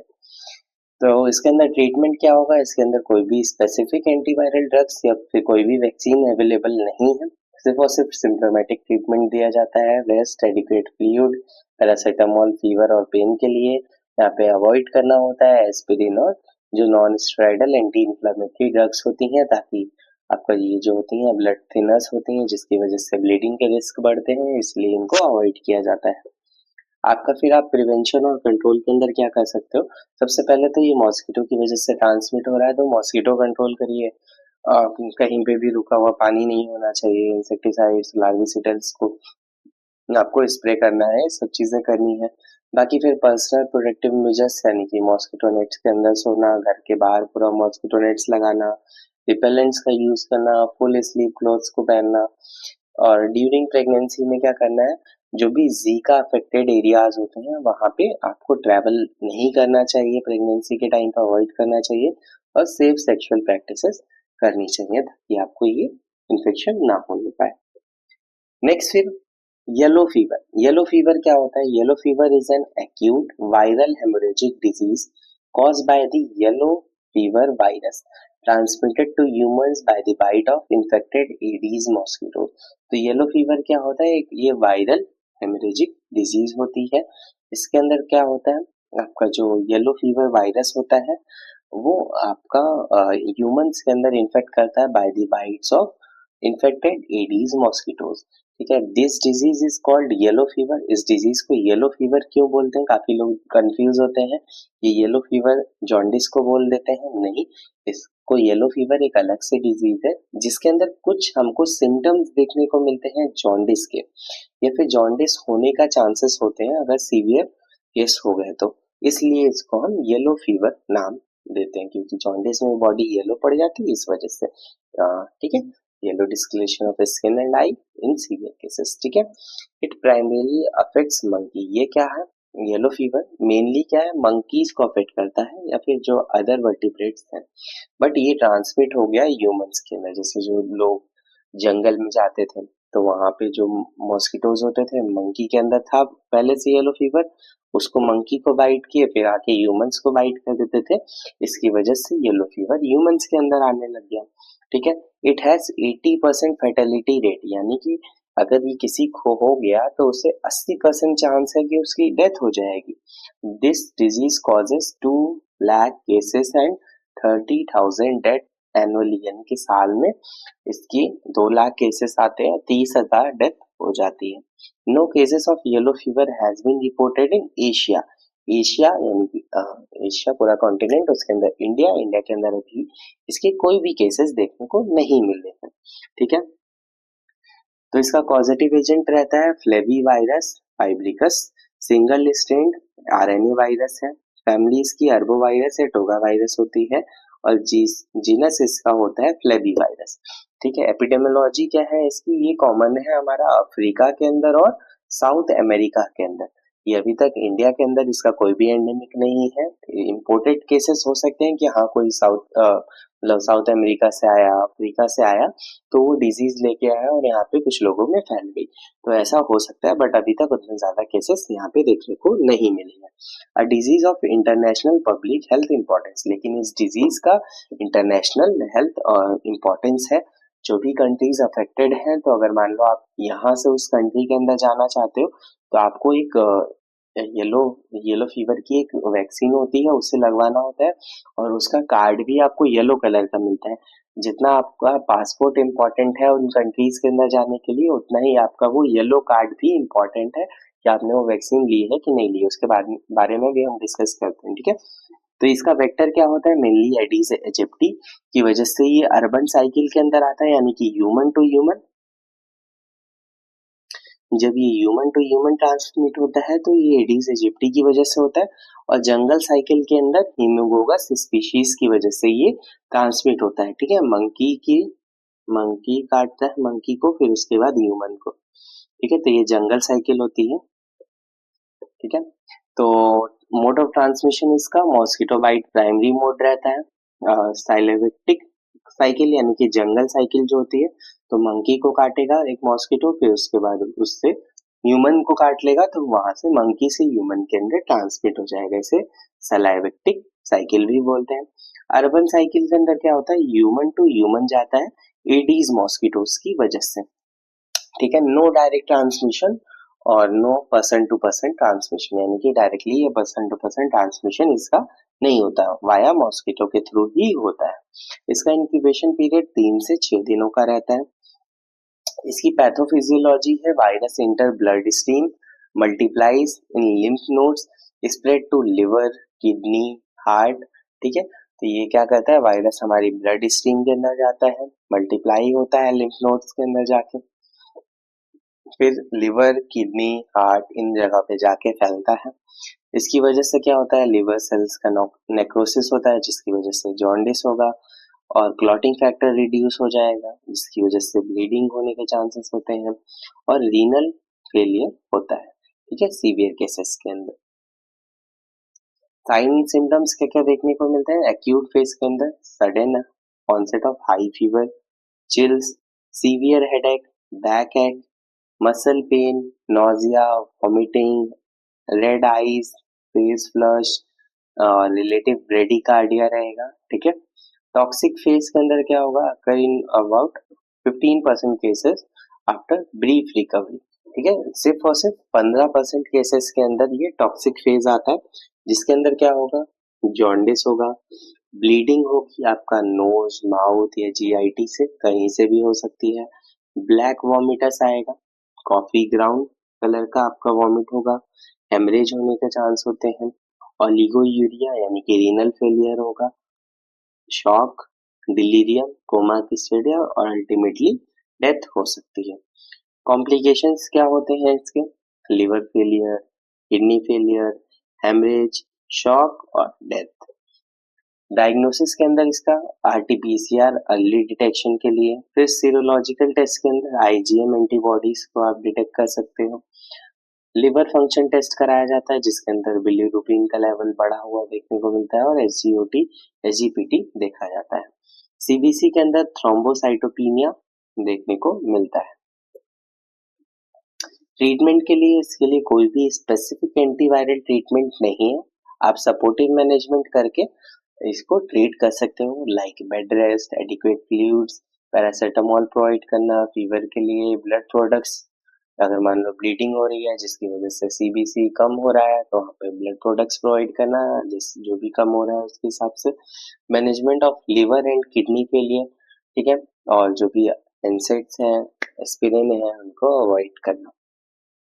प्रिवेंशन एंड कंट्रोल के लिए क्या है, वैक्सीन इसके लिए अवेलेबल है, येलो फीवर वैक्सीन F17D इस वैक्सीन का नाम है, ठीक है, yellow fever vaccine 17D live attenuated vaccine होती है, सिंगल डोज भी लाइफ टाइम इम्यूनिटी प्रोवाइड करता है। जो भी ट्रैवलर्स होते हैं जो कि एंडेमिक कंट्रीज में जाना चाहते हैं, ठीक है, तो उनको ये मैंडेटरी होता है, given at least 10 days before travel, तो ट्रैवल करने के 10 दिन पहले उनको ये वैक्सीन लेना मैंडेटरी है। अगर उनके पास ये वैक्सीन का कार्ड नहीं होगा, ये जो येलो कार्ड आप देख सकते हो इस इमेज के अंदर, अगर ये नहीं होता है तो उन्हें ट्रैवल करने नहीं दिया जाता है उन एंडेमिक कंट्रीज के अंदर। वेक्टर कंट्रोल यानी कि एलिमिनेट ब्रीडिंग साइट्स, इंसेक्टिसाइड, लार्विसिडल्स यानी कि मॉस्किटो ब्रीडिंग को खत्म करना, मॉस्किटोज को खत्म करना, पर्सनल प्रोटेक्टिव मेजर्स वही mosquito nets, repellents, protective clothing वगैरह वगैरह, ठीक है। जापानीज इंसेफ्लाइटिस जिसे शॉर्ट में जेई भी बोला जाता है, ठीक है। Japanese encephalitis is an acute viral infection of the central nervous system caused by Japanese encephalitis virus transmitted to humans by the bite of infected Culex mosquitoes, ठीक है। तो जापानीज एंसेफ्लाइटिस क्या होता है, एक वायरल इन्फेक्शन होता है सेंट्रल नर्वस सिस्टम का, जो कि कॉज होता है इसका जापानीज एंसेफ्लाइटिस वायरस, जो कि एक अर्बो वायरस का एक ग्रुप होता है, ठीक है, उसको भी हम लोग देखते हैं। Transmitted to humans by the bite of infected Culex mosquitoes, तो ये ह्यूमंस के अंदर कैसे ट्रांसमिट होता है, by the bite of Culex mosquitoes. It mainly affect the brain causing encephalitis and can lead to high mortality and permanent neurological disabilities, ठीक है। ये क्या करता है, हमारे ब्रेन को ही मेनली अफेक्ट करता है जिसकी वजह से एंसेफ्लाइटिस होता है। एंसेफ्लाइटिस यानी कि ब्रेन का जो भी ग्रे मैटर व्हाइट मैटर होता है उसके अंदर स्वेलिंग आ जाना, इन्फ्लेमेशन हो जाना, ठीक है, इसीलिए इसका नाम जापानीज एंसेफ्लाइटिस पड़ा हुआ है। Can lead to high mortality and permanent neurological disability, इसकी वजह से बहुत ज्यादा हाई रेट होता है डेथ का भी, और इसकी वजह से परमानेंट न्यूरोलॉजिकल डिसेबिलिटीज भी हो जाती है, ठीक है। काफी ज्यादा इसका हाई मोर्टेलिटी था, लगभग एक साल के अंदर 2500-3000 लोग मर जा रहे थे इसकी वजह से, ठीक है। पॉजिटिव एजेंट इसका होता है ग्रुप बी अर्बोवायरस, फैमिली इसकी फ्लेविवेरिडी, और जीनस इसका होता है फ्लेवी वायरस, ठीक है। सिंगल स्ट्रेन आरएनए वायरस होता है ये। इसका मेन वेक्टर क्या रहता है, क्यूलेक्स मॉस्किटो, ठीक है, क्यूलेक्स मॉस्किटो, स्पेशली क्यूलेक्स ट्राइटा एनोडिंकस होता है। इसका रिजर्वॉयर क्या होता है, पिग्स, पिग्स और वेडिंग बर्ड्स जैसे हीरोन्स और एग्रेट्स, ठीक है। मेन होस्ट तो इसका पिग होता है, सुअरों से जो है इंसानों के अंदर ये डिजीज ट्रांसमिट हो रही थी, जैसे पिग्स को कोई मॉस्किटो बाइट किया जैसे क्यूलेक्स मॉस्किटोज, और फिर उसके बाद या फिर ये जो वेडिंग बर्ड्स होती हैं इनको बाइट किया और फिर आके ह्यूमन को बाइट किया, तो इसकी वजह से ट्रांसमिट होता है, ठीक है। मोड ऑफ ट्रांसमिशन इसका ये रहता है, पिग से मॉस्किटो, मॉस्किटो से ह्यूमन, मोस्टली ये रहता है, या फिर बर्ड से मॉस्किटो फिर ह्यूमन के अंदर, कोई भी डायरेक्ट ट्रांसमिशन की वजह से नहीं होता है, mainly bite of infected Culex mosquitoes की वजह से ही होता है। इसका इंक्यूबेशन पीरियड लगभग 5 से 15 दिन का होता है। इसकी एपिडेमियोलॉजी अगर हम पढ़ें तो ये कॉमन है एशिया और वेस्टर्न पैसिफिक रीजन के अंदर, आप यहाँ पे मैप के अंदर देख सकते हो कौन कौन सी जगह पे होता है। ये हमारे इंडिया के अंदर एंडेमिक था यूपी बिहार, यूपी के स्पेशली गोरखपुर, बिहार, असम, वेस्ट बंगाल, तमिलनाडु, यहाँ पे ये एंडेमिक था। More common in rural areas और एग्रीकल्चरल लैंड्स, क्योंकि ये जो क्यूलेक्स मॉस्किटोज होते हैं ये एग्रीकल्चरल लैंड्स के अंदर ही ज्यादा ब्रीड करते हैं, ठीक है। इस वजह से ये रूरल एरियाज के अंदर ज्यादा अफेक्ट कर रहा था लोगों को, और ये इसका मेन जो फोकस होते हैं वो बच्चे होते हैं, मेनली बच्चों को अफेक्ट करता है, ठीक है। पैथोफिजियोलॉजी इसकी क्या होती है, वायरस जो होता है वो ब्लड में इंटर करता है, crosses blood brain barrier, blood brain barrier को क्रॉस करके ये हमारे ब्रेन के टिश्यूज के अंदर चला जाता है, जहाँ पे इन्फ्लामेशन कॉज करता है, जिसकी वजह से सेरिब्रल एडिमा होना, न्यूरोनल डैमेज होना, न्यूरॉन्स के अंदर डैमेज हो जाना, या फिर इंक्रीज इंट्राक्रेनियल प्रेशर आईसीपी बढ़ जाना, ठीक है। ये सब चीजें देखने को मिलती है। साइन एंड सिम्टम्स की अगर बात करें तो इसके आपकी मेनली 3 स्टेजेस होते हैं। पहला प्रोडर्मल स्टेज, प्रोडर्मल स्टेज के अंदर क्या होता है, सडन फीवर हो जाएगा, हाई फीवर रहेगा, हेडेक होना, गैस्ट्रोइंटेस्टाइनल अपसेट होना, ठीक है, यानी कि डाइजेशन अच्छे से नहीं होना, नोजिया, वॉमिटिंग होना, का लूज मोशन होना, ये सब चीजें देखने को मिलती हैं, बॉडी एक्स होते हैं, और ये फेज लगभग 1 से 6 दिन का होता है प्रोडर्मल स्टेज। फिर उसके बाद होती है एक्यूट एंसेफलाइटिस की स्टेज। एंसेफलाइटिस की स्टेज में क्या होगा, हाई फीवर होगा, यानी कि 38 डिग्री से लेके 40 डिग्री सेल्सियस तक फीवर हो जाएगा। नेक स्टिफनेस होना, सीजर्स होना, फोटोफोबिया होना, कंफ्यूजन, ट्रिमर्स, पैरालिसिस और एबनॉर्मल मूवमेंट्स होना, यानी कि अब ये जो भी हमारे ब्रेन के फंक्शंस थे उनको अफेक्ट करने लग जाएगा, ठीक है। फिर उसके बाद कन्वल्सेंट स्टेज, कन्वल्सेंट स्टेज मतलब इसके अंदर रिकवरी होती है, ठीक है, धीरे धीरे रिकवर होना शुरू होता है। रेसिडुअल न्यूरोलॉजिकल डेफिसिट्स, यानी कि हो सकता है कुछ स्पीच प्रॉब्लम हो, मोटर वीकनेस हो, बिहेवियरल चेंजेस देखने को मिलते हैं इस स्टेज के अंदर। कॉम्प्लिकेशंस क्या होती हैं, परमानेंट न्यूरोलॉजिकल डिसेबिलिटीज हो जाती हैं अगर ट्रीटमेंट सही से नहीं लिया जाता, सीजर्स के डिसऑर्डर हो जाते हैं, एपिलेप्सी, सीजर डिसऑर्डर, पैरालिसिस हो जाता है, मेंटल रिटार्डेशन चिल्ड्रंस के अंदर, या फिर डेथ अल्टीमेटली। डायग्नोसिस के अंदर आप इसके अंदर क्या कर सकते हो, सीएसएफ का एग्जामिनेशन कर सकते हो, जिसके अंदर आपको इन्फ्लेमेशन के पैरामीटर्स देखने को मिलेंगे, यानी कि एलिवेटेड प्रोटीन देखने को मिलेगा, नॉर्मल आपका ग्लूकोज नॉर्मल रहेगा लेकिन एलिवेटेड प्रोटीन देखने को मिलेगा। आईजीएम एंटीबॉडीज डिटेक्ट होंगी, जेई आईजीएम एलिसा टेस्ट के अंदर, जो कि आपका सीएसएफ और सीरम का किया जा सकता है, उसके अंदर आपका एंटीबॉडीज डिटेक्ट होंगी जेई की। पीसीआर टेस्ट कर सकते हो अर्ली स्टेज के अंदर, और सिटी स्कैन एमआरआई कर सकते हो, जिससे कि हमको थैलेमिक लीजन्स का पता चलेगा।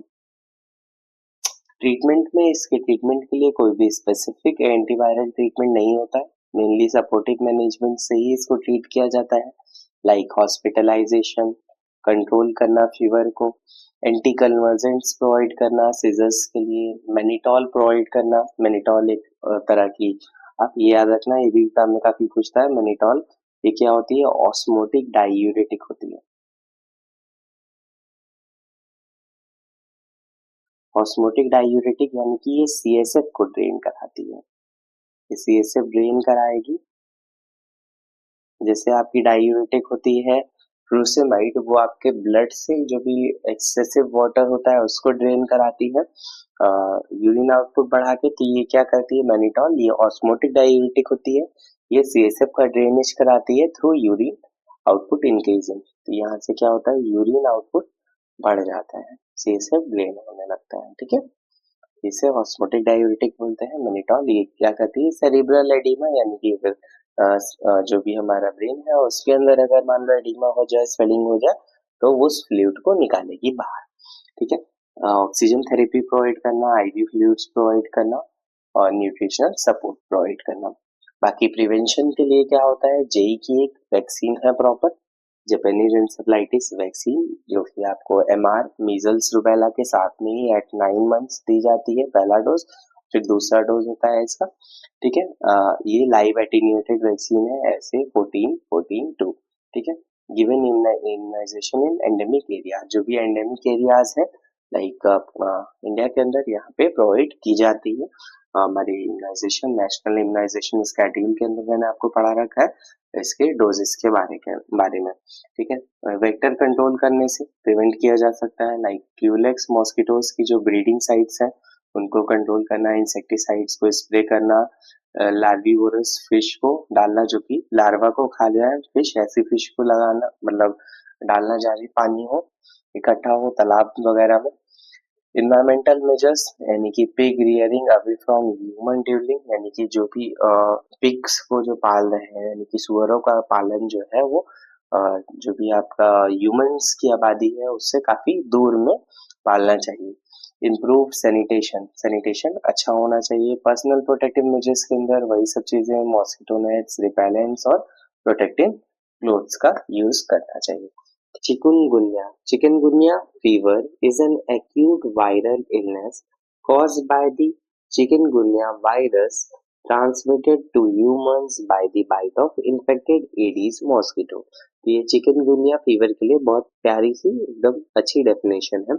ये क्या कहना चाह रही है, इस डेफिनेशन के अंदर हम क्या कहना चाह रहे हैं कि चिकनगुनिया फीवर क्या है, एक वायरल इलनेस है, एक वायरल बीमारी है जो कि चिकनगुनिया वायरस की वजह से होती है, जो इंसानों में ट्रांसमिट किया जाता है by the bite of infected Aedes mosquitoes, यानी कि जो मॉस्किटोज इन्फेक्टेड होते हैं वो इसे ट्रांसमिट कर देते हैं ह्यूमंस के अंदर। It is characterized by the sudden fever and severe joint pain. तो इसके अंदर मेनली कैरेक्टरिस्टिक सिम्टम्स क्या रहते हैं, fever with severe joint pain. इसका कॉजेटिव एजेंट क्या होता है, तो कॉजेटिव एजेंट इसका होता है चिकनगुनिया वायरस, फैमिली इसकी होती है टोगा विरिडी और इसका जीनस होता है अल्फा वायरस। एक ये आरएनए वायरस है।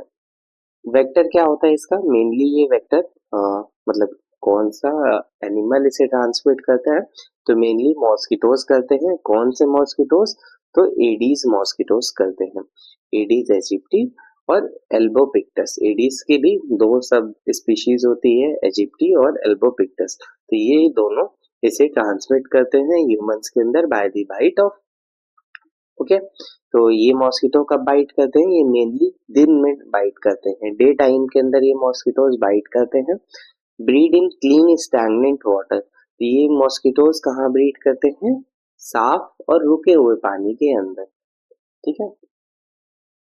इसका मोड ऑफ ट्रांसमिशन होता है, mode of transmission by the bite of infected Aedes mosquito. जो फीमेल मॉस्किटोज होती हैं वही बाइट करती हैं, तो उन्हीं की बाइट की वजह से चिकनगुनिया फीवर होता है। ये रेयर होता है, वर्टिकल ट्रांसमिशन और ब्लड ट्रांसफ्यूजन की वजह से रेयरली हो सकता है, ठीक है। कोई भी इसका डायरेक्टली ट्रांसमिशन नहीं होता है person to person.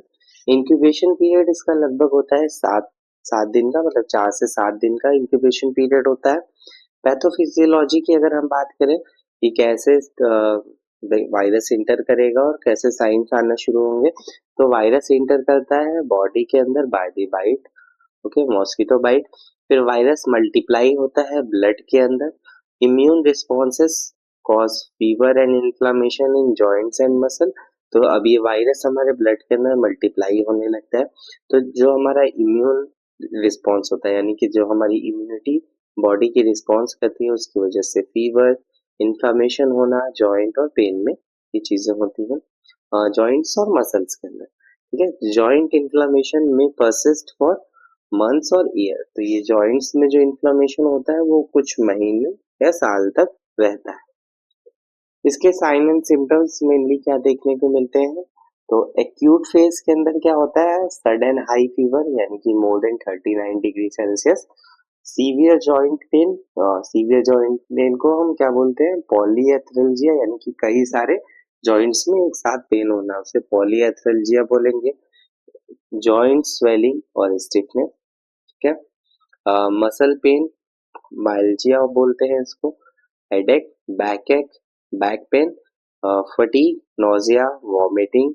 Skin rash कैसे होंगे, मैक्यूलोपैपुलर होंगे, इसके पहले मैंने आपको दिखाया है। Redness of eyes, redness of eyes यानी कि कंजक्टिवाइटिस देखने को मिलेगा, ठीक है।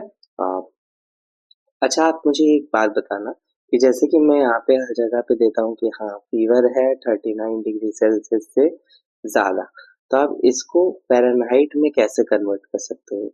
ठीक है। फ़ारेनहाइट में कन्वर्ट करने के लिए क्या फॉर्मूला होता है, या फिर 39 डिग्री सेल्सियस कितना होगा फ़ारेनहाइट के अंदर, आप मुझे कमेंट सेक्शन में बताना। फिर अभी तक तो एक्यूट फेज में हम सिम्टम्स देख रहे थे। अब क्रॉनिक फेज के अंदर क्या सिम्टम्स आएंगे, ये कुछ पेशेंट्स के अंदर आते हैं, जैसे कि परसिस्टेंट जॉइंट पेन, लंबे समय तक जॉइंट्स में पेन होता रहेगा, मॉर्निंग स्टिफनेस होगी, मॉर्निंग के टाइम जॉइंट्स में ऐंठन होगी, उसमें मूव करना बहुत ज़्यादा मुश्किल होगा, पेन होगा, अर्थराइटिस लाइक सिम्टम्स आएंगे और रिड्यूस मोबिलिटी होगी, उतना ज़्यादा मूव नहीं करेंगे जॉइंट्स। अब इसके अंदर डायग्नोसिस के लिए आप क्या कर सकते हो, आरटीपीसीआर टेस्ट किया जाता है, जिससे कि वायरल आरएनए पता चलता है अर्ली स्टेज के अंदर। फिर आईजीएम एंटीबॉडीज का चेक किया जाता है 5 दिनों के बाद। आईजीजी एंटीबॉडीज पता आईजीजी एंटीबॉडी से पता चलता है कि पास्ट इन्फेक्शन है कि नहीं है। फिर बाकी ब्लड फाइंडिंग्स आप कर सकते हो, ल्यूकोपीनिया, थ्रोम्बोसाइटोपिनिया, रेज्ड ईएसआर और सीआरपी आपको देखने को मिलेंगे। ट्रीटमेंट में कोई भी इसके अंदर स्पेसिफिक एंटीवायरल ट्रीटमेंट अवेलेबल नहीं है, और इसमें मेनली सिम्टोमेटिक मैनेजमेंट करके ट्रीट किया जाता है, लाइक रेस्ट प्रोवाइड करना, ताकि पेन हो रहा है तो रेस्ट करेगा आदमी तो अच्छा रहेगा, adequate fluids, paracetamol for fever and pain, NSAIDs यहाँ पे प्रोवाइड करनी है अगर आपको कंफर्म हो जाता है कि डेंगू नहीं है तो, क्योंकि डेंगू के अंदर क्या होता है, उसमें भी हाई फीवर रहता है और आपके जॉइंट्स में पेन होता है, इसलिए आपको पहले आइडेंटिफाई करना है कि हाँ डेंगू नहीं है, उसके बाद आप प्रोवाइड कर सकते हो एनसेड्स को भी। फिजियोथेरेपी प्रोवाइड करनी है ताकि जॉइंट्स का स्टिफनेस है वो थोड़ा सा कम हो, उसमें आपको आराम मिले। Provide aspirin until avoid aspirin until dengue is rule out. तो एस्पिरिन और एनसेड को अवॉइड करना होता है जब तक आपको कंफर्म नहीं हो जाता है कि हाँ डेंगू नहीं है तब तक, ठीक है। बाकी नर्सिंग मैनेजमेंट के अंदर आप इसके अंदर क्या कर सकते हो, सबसे पहला अपना वाइटल साइंस को मेजर करना, कितना पेन हो रहा है, फीवर कितना है, ये सब चीजें, पेन असेसमेंट एंड रिलीफ, ठीक है। Maintain hydration, encourage rest, joint care and exercises, physiotherapy है उसके अंदर हेल्प करना, जॉइंट केयर कराना, patient education on prevention, observe for complications, तो कॉम्प्लिकेशंस के लिए हमें ऑब्जर्व करना है, बाकी पेशेंट को एजुकेट करना है कि वो कैसे प्रिवेंट कर सकता है फर्दर इन्फेक्शन को। बाकी प्रिवेंशन एंड कंट्रोल के लिए आप क्या कर सकते हो चिकनगुनिया के लिए, बाकी जितना मॉस्किटो बॉर्न डिजीज थी जिस तरह उसके अंदर हम प्रिवेंशन कंट्रोल करते हैं, ठीक उसी तरह इसके अंदर भी करेंगे। तो सबसे पहले वेक्टर कंट्रोल, यानी कि हम मच्छरों को ही कम करना कि वो हमें बाइट ना कर पाए। सबसे पहले रुके हुए पानी को आसपास से हटा देना, जिसमें वो ब्रीड करते हैं तो ब्रीड नहीं कर पाएंगे। नेक्स्ट फिर कवर वाटर कंटेनर्स, जो भी अगर पानी के कंटेनर्स हैं तो उनको ढक के रखना ताकि उसके अंदर वो अपने एग्स ना देने पाए। यूज लार्विसिडल्स, फॉगिंग ड्यूरिंग आउटब्रेक, यानी कि जो भी सीजन होता है लाइक रेनी सीजन के बाद में, तो वहाँ पे हमें फॉगिंग करनी चाहिए जिससे कि वो खत्म हो सके मच्छर।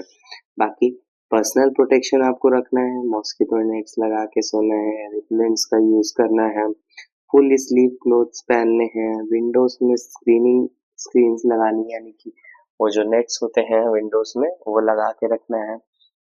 बाकी कम्युनिटी में जस्ट में आप क्या कर सकते हो, सिर्फ और सिर्फ हेल्थ एजुकेशन प्रोवाइड करना है भाई, कम्युनिटी के अंदर उनको बताना है कि आप कैसे कैसे बचाव कर सकते हैं। बाकी अर्ली रिपोर्टिंग ऑफ केसेस, यानी कि जो केसेस आए हैं उनको जल्द से जल्द आइडेंटिफाई करके रिपोर्ट करना। काला अजर, काला अजर also known as visceral leishmaniasis, ठीक है, काला अजर को और किस नाम से जाना जाता है, visceral leishmaniasis is a chronic systemic parasitic disease caused by Leishmania donovani, ठीक है, इसका कॉजेटिव एजेंट क्या होता है, Leishmania donovani, transmitted to humans by the bite of infected female sandflies, ठीक है, ये किससे ट्रांसमिट होता है, इन्फेक्टेड फीमेल सैंडफ्लाइज की वजह से। It mainly affects the reticulo endothelial system, reticulo endothelial system के अंदर हमारे कौन कौन से ऑर्गन्स आते हैं, like spleen, liver, bone marrow, तो इन सबको ये अफेक्ट करता है। इसका दूसरा नाम क्या है? विस्टल लिशमैनियासिस, ठीक है। इसका कॉजेटिव एजेंट क्या है? लिशमेनिया डोनोवानी। ये किससे ट्रांसमिट होता है? तो ये सैंड फ्लाई से ट्रांसमिट होता है। कॉजेटिव एजेंट क्या है? लिशमेनिया डोनोवानी। क्या है? ये प्रोटोजोआ है, एक पैरासाइट है। फैमिली इसकी क्या है? ट्राइपेनोसोमैटियाडी। और इसकी क्या फॉर्म होती है ह्यूमंस के अंदर? ह्यूमंस के अंदर होती है एमास्टिगोट, जिसे हम एलडी बॉडीज भी बोलते हैं, और ये सैंड फ्लाइज के अंदर प्रोमास्टिगोट फॉर्म में प्रेजेंट होता है, ठीक है। वेक्टर क्या है इसका? मेनली क्या है? Female sand flies. ये क्वेश्चन बहुत ज्यादा पूछा जाता है एग्जाम्स के अंदर कि कालाजार कौन से चीज की वजह से ट्रांसमिट होता है, तो आप यहाँ पे क्या आंसर करोगे? फीमेल सैंड फ्लाइज की वजह से, जो कि स्मॉल होती हैं, साइलेंट फ्लायर्स होती हैं, रात में वाइट करती हैं। ये ब्रीड कहाँ करती हैं? क्रैक्स के अंदर, सॉइल्स के अंदर, डैम सॉइल्स के अंदर और कैटल शेड्स के अंदर ये ब्रीड करती हैं। रिजर्वॉयर इसके क्या क्या होते हैं? ह्यूमंस और डॉग्स, ठीक है। मेन रिजर्वॉयर इंडिया के अंदर ह्यूमंस होते हैं, कुछ कंट्रीज में डॉग्स के अंदर भी ये रहता है, ठीक है। मोड ऑफ ट्रांसमिशन क्या है? Bite of infected female sand flies. Blood transfusion और कंजेनाइटल ट्रांसमिशन रेयर है, कोई direct person to person contact से ये नहीं ट्रांसमिट होता है। मेनली ये सैंड फ्लाइज की बाइट की वजह से ट्रांसमिट होता है। इसका इंक्यूबेशन पीरियड होता है 2 हफ्ते से 6 मंथ तक, ये वेरी करता है काफी, ठीक है। 1 साल तक भी इसका इंक्यूबेशन पीरियड हो सकता है। इसकी लाइफ साइकिल की बात करें तो हम सबसे पहले लाइफ साइकिल स्टार्ट होगा जब सैंड फ्लाई बाइट करेगी किसी पर्सन को, ठीक है। सैंड फ्लाई बाइट पर्सन, ठीक है, जो भी इन्फेक्टेड पर्सन होगा उसे बाइट करेगी, तो वहां से वो इंजेस्ट कर लेगा ए मास्टिकोट। ह्यूमंस के अंदर क्या होता है? ए मास्टिकोट फॉर्म में प्रेजेंट होता है, ठीक है, इसका पैरासाइट। तो वो सैंड फ्लाइज बाइट करेंगी तो वो इंजेस्ट कर लेगी एमास्टिकोट को। एमास्टिकोट कन्वर्ट हो जाएगा प्रोमास्टिकोट्स के अंदर, सैंड फ्लाइज की गट के अंदर। Sand flies bite healthy person, inject promastigotes, ठीक है। तो अब सैंड फ्लाई जब दोबारा से किसी हेल्दी पर्सन को बाइट करने जाएगी तो वहां पे वो इंजेक्ट कर देगी प्रोमास्टिकोट्स को, और जो प्रोमास्टिकोट्स होंगे ये इंटर करेंगे मैक्रोफेजेस के अंदर, और फिर से ये कन्वर्ट हो जाएंगे एमास्टिकोट के अंदर, और फिर से ये कोई सैंड फ्लाई आएगी उसे इंजेस्ट कर लेगी, फिर अपने अंदर कन्वर्ट करेगी प्रोमास्टिकोट्स में, फिर वापस से किसी पर्सन को ये बाइट करेगा तो उसके अंदर इंजेक्ट कर देगी, फिर से वो मैक्रोफेजेस के अंदर जाएगा, फिर से कन्वर्ट हो जाएगा एमास्टिकोट के अंदर। तो ये लाइफ साइकिल चलता रहता है, ठीक है। तो ये बाकी क्या है? ये मल्टीप्लाई होता है, स्प्रेड होता है स्प्लीन, लिवर और बोन मैरो के अंदर, इन ऑर्गन्स को अफेक्ट करता है।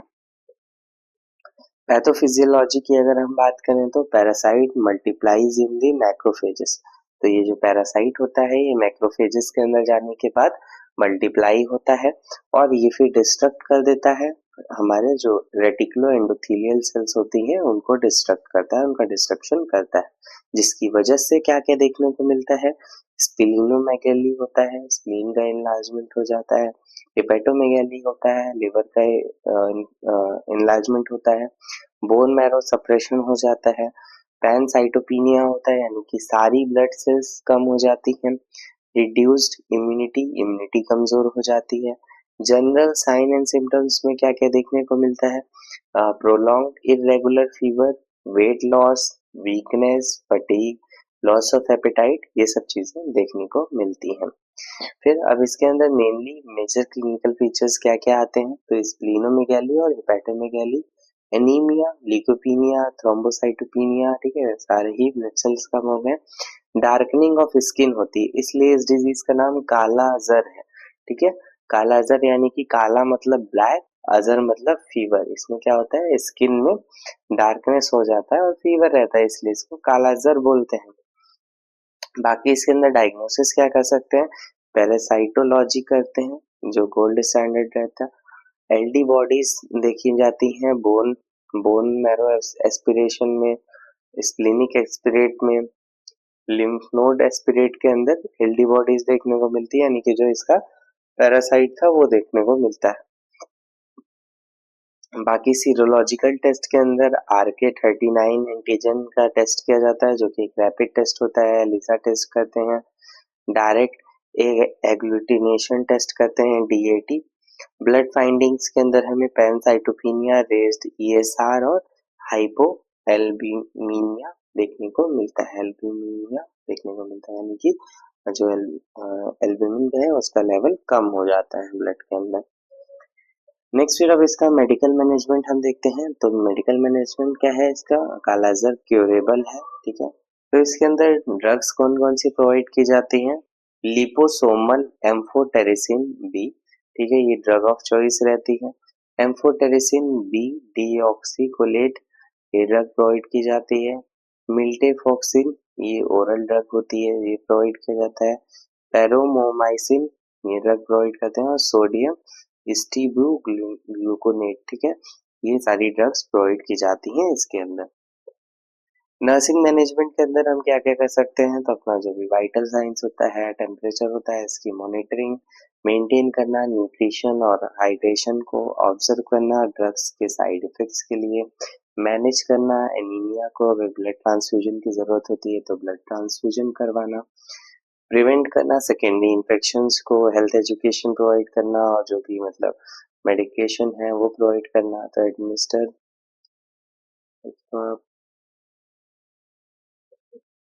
प्रिस्क्राइब्ड मेडिकेशन,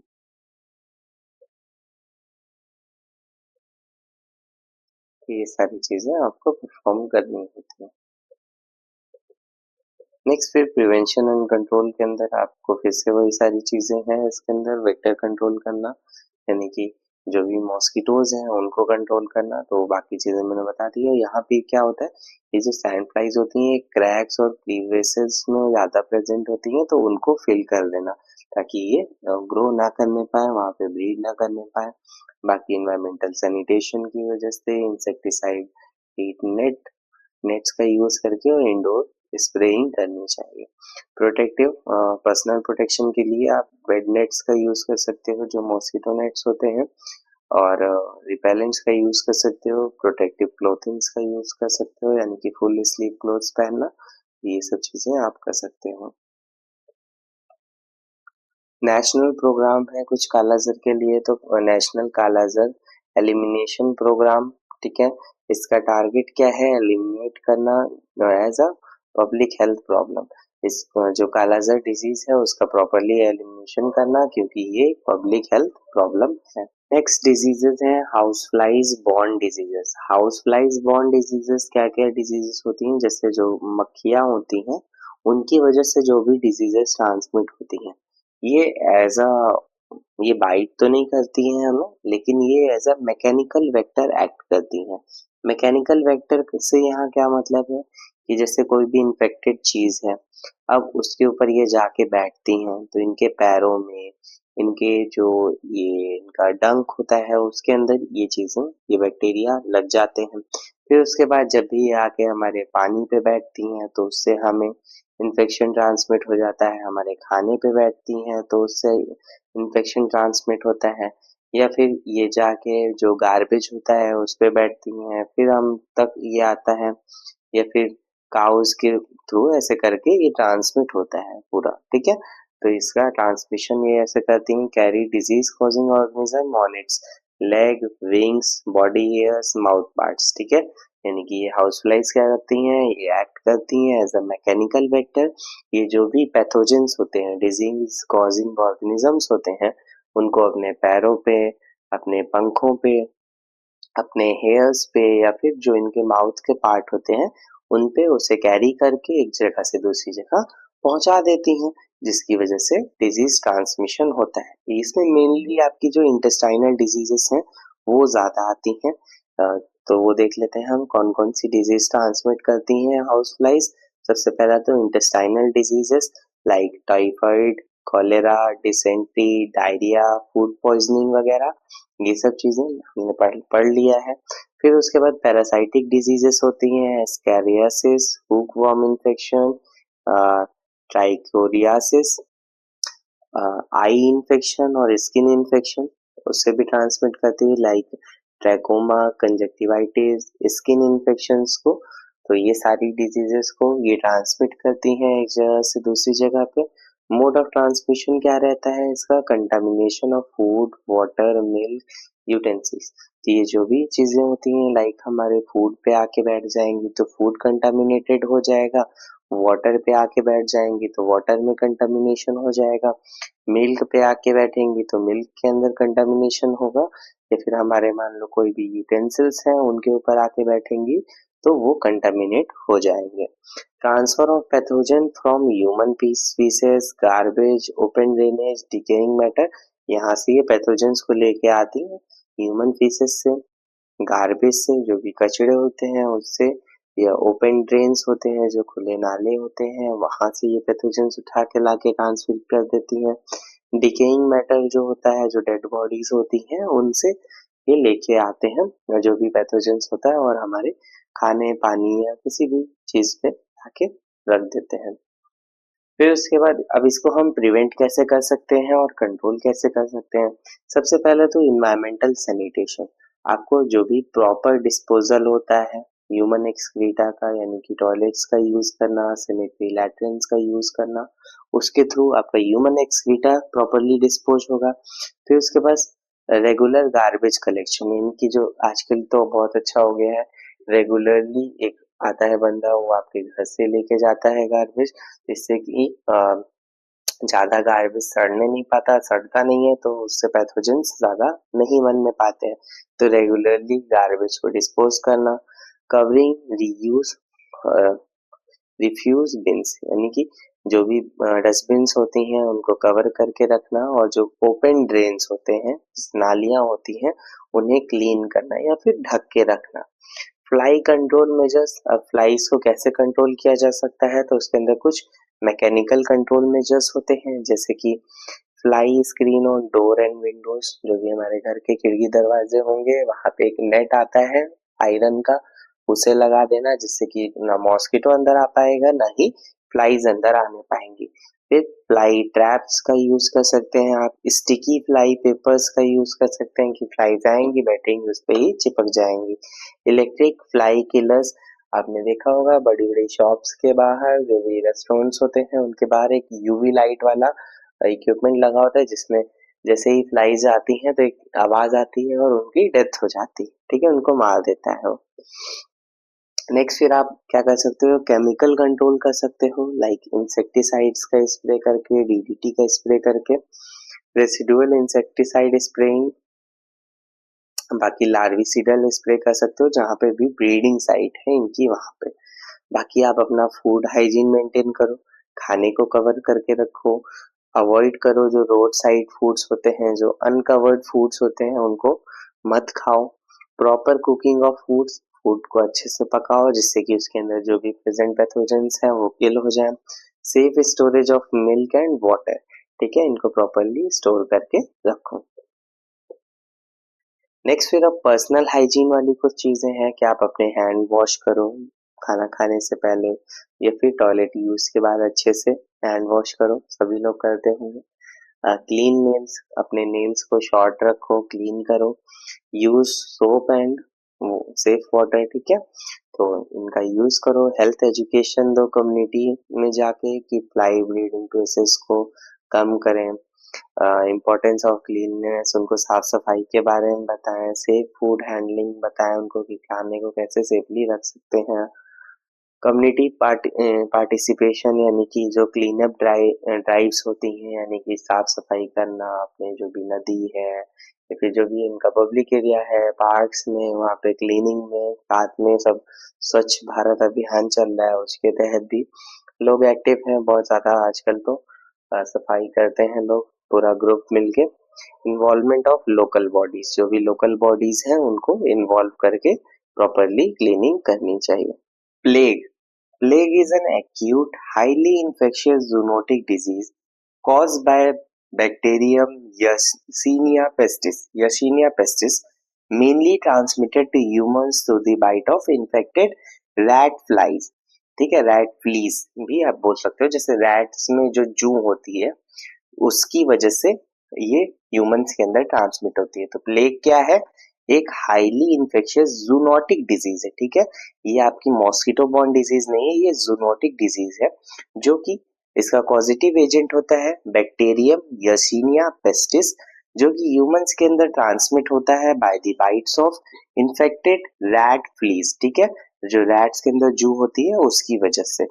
इसका पॉजिटिव एजेंट क्या होता है, यर्सीनिया पेस्टिस, जो कि एक gram negative non motile non spore forming bacillus है, यानी कि बैक्टीरिया है, ठीक है। इसका रिजर्वोयर क्या होता है, जो रोडेंट्स होते हैं लाइक रैट्स, स्क्वेरल, माइस, इनके अंदर होता है, ठीक है। और उसके जो फ्लीज होते हैं उनकी बॉडी से चिपके होते हैं, उनका ब्लड ले रहे होते हैं, तो वो वेक्टर बन जाते हैं फ्लीज, और फिर वो जब ह्यूमंस को बाइट करते हैं तो उनकी वजह से होता है। जैसे रैट फ्लीज जो होती हैं वो मेन वेक्टर होता है प्लेग का। मोड ऑफ ट्रांसमिशन क्या होता है इसका, बाइट ऑफ इन्फेक्टेड फ्लीज, ठीक है। जो ये रैट है, रैट के अंदर जो फ्लीज होती हैं, ये फ्लीज रैट के ब्लड को चूस रहे होते हैं धीरे धीरे करके, तो वो इन्फेक्शन फ्लीज के अंदर आ जाता है। फिर ये जो फ्लीज होते हैं ये जाके इनके अंदर जब बैक्टीरिया आ जाएगा, फिर ये ह्यूमंस को काटते हैं, तो ह्यूमंस के अंदर बैक्टीरिया ट्रांसमिट हो जाता है। Direct contact with the tissues और फ्लूइड ऑफ इन्फेक्टेड एनिमल्स, या फिर जो इन्फेक्टेड एनिमल्स हैं उनके टिश्यूज से फ्लूइड से डायरेक्ट कांटेक्ट होता है तब हो जाता है। या फिर निमोनिक प्लेग एक टाइप होता है, सब टाइप होता है प्लेग का, वो होता है इनहेलेशन ऑफ ड्रॉपलेट्स की वजह से ड्रॉपलेट इन्फेक्शन होता है। ह्यूमन टू ह्यूमन ट्रांसमिशन होता है सिर्फ और सिर्फ निमोनिक प्लेग में, जो प्लेग जिसमें निमोनिया होता है, निमोनिक प्लेग बोलते हैं, प्लेग का सब टाइप होता है, उसके अंदर ही सिर्फ और सिर्फ ह्यूमन टू ह्यूमन ट्रांसमिशन होता है। इसका इंक्यूबेशन पीरियड होता है लगभग 2 से 6 दिन का। न्यूमोनिक प्लेग का होता है 1 से 3 दिन का न्यूमोनिक प्लेग, ठीक है। ये ड्रॉपलेट इन्फेक्शन होता है इसलिए फास्टर ये इसका इंक्यूबेशन पीरियड रहता है, इसका कम इंक्यूबेशन पीरियड होता है। टाइप्स ऑफ प्लेग की अगर हम बात करें तो क्लिनिकल फॉर्म्स में सिर्फ 3 मेन प्लेग्स होते हैं। पहला बुबोनिक प्लेग। बुबोनिक प्लेग का मतलब क्या है, ये लिम्फ नोड्स को अफेक्ट करता है, इसलिए इसे बुबोनिक प्लेग बोलते हैं। इसके अंदर क्या होता है, पेनफुल स्वेलन लिम्फ नोड्स हो जाते हैं लाइक ग्रोइन एरिया में, एक्जिला में, नेक के अंदर, जैसा कि आपको यहाँ पे शो किया गया है एक्जिला में स्वेलन लिम्फ नोड्स को। इसके साथ साथ इसमें fever, chills, headache, severe weakness, ये सब देखने को मिलता है। कॉम्प्लिकेशंस में क्या हो सकता है, सेप्टिसीमिया हो सकता है, या फिर और क्या हो सकता है, गैंग्रीन बन सकता है। गैंग्रीन यानी कि सड़ सकते हैं फिंगर्स की टिश्यूज, टोज, नोज, ये सब सड़ जाते हैं, ब्लैक कलर के हो जाते हैं, जैसा आपको यहाँ पहली इमेज के अंदर शो किया गया था। तो इसीलिए इसे ब्लैक डेथ भी बोला जाता है प्लेग को। फिर दूसरा प्लेग होता है सेप्टिसिमिक प्लेग। सेप्टिसिमिक प्लेग के अंदर क्या होता है, जब ये बैक्टीरिया हमारे ब्लड स्ट्रीम के अंदर चला जाता है, तब वहां पे कुछ ऐसा स्किन के अंदर ब्लीडिंग होती है, ब्लीडिंग अंडर स्किन, ये होता है सेप्टिसिमिक प्लेग के अंदर। इसमें भी high fever, abdominal pain, shock और डीआईसी यानी कि डिससेमिनेटेड इंट्रावेस्कुलर कोagulation होता है। कैन अकर विदाउट बुबोनिस, जैसे जो लिम्फ नोड के अंदर स्वेलिंग थी ये उसके बिना भी हो सकता है।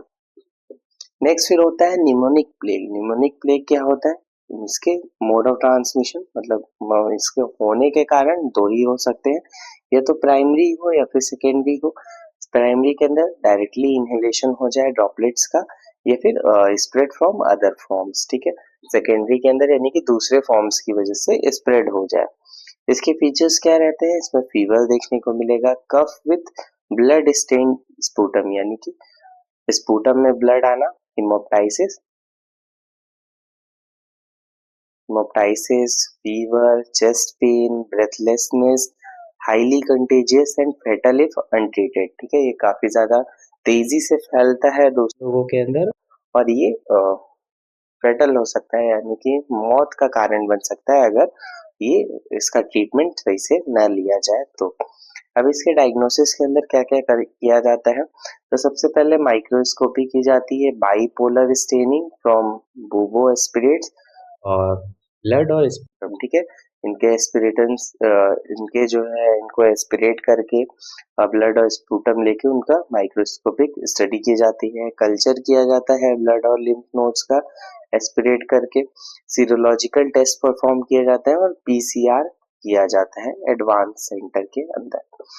बाकी ट्रीटमेंट के अंदर क्या है, प्लेग क्यूरेबल डिजीज होती है, ठीक है, अगर इसको सही से ट्रीट किया जाए तो। इसमें ड्रग ऑफ चॉइस होता है, भाई बैक्टीरिया के वजह से हो रहा है तो सारी यहाँ पे एंटीबायोटिक्स प्रोवाइड की जाते हैं, like streptomycin, gentamicin, doxycycline, ciprofloxacin, ये सब। उसके साथ साथ सपोर्टिव केयर दिया जाता है, ivy fluids, oxygen therapy, management of shock, isolation specially in pneumonia, plague. अब इसके प्रिवेंशन और कंट्रोल के लिए आप क्या कर सकते हो, ठीक, जैसे आप अभी तक मॉस्किटो वेक्टर को कंट्रोल कर रहे थे, तो अब यहाँ पे रैट को कंट्रोल करना, रैट्स के जो भी कंट्रोल मेजर्स हैं उसका यूज करना, इंसेक्टिसाइड्स का स्प्रे करना, और अगर रैट्स हैं तो भाई उनके फ्लीज को कंट्रोल करना, ठीक है।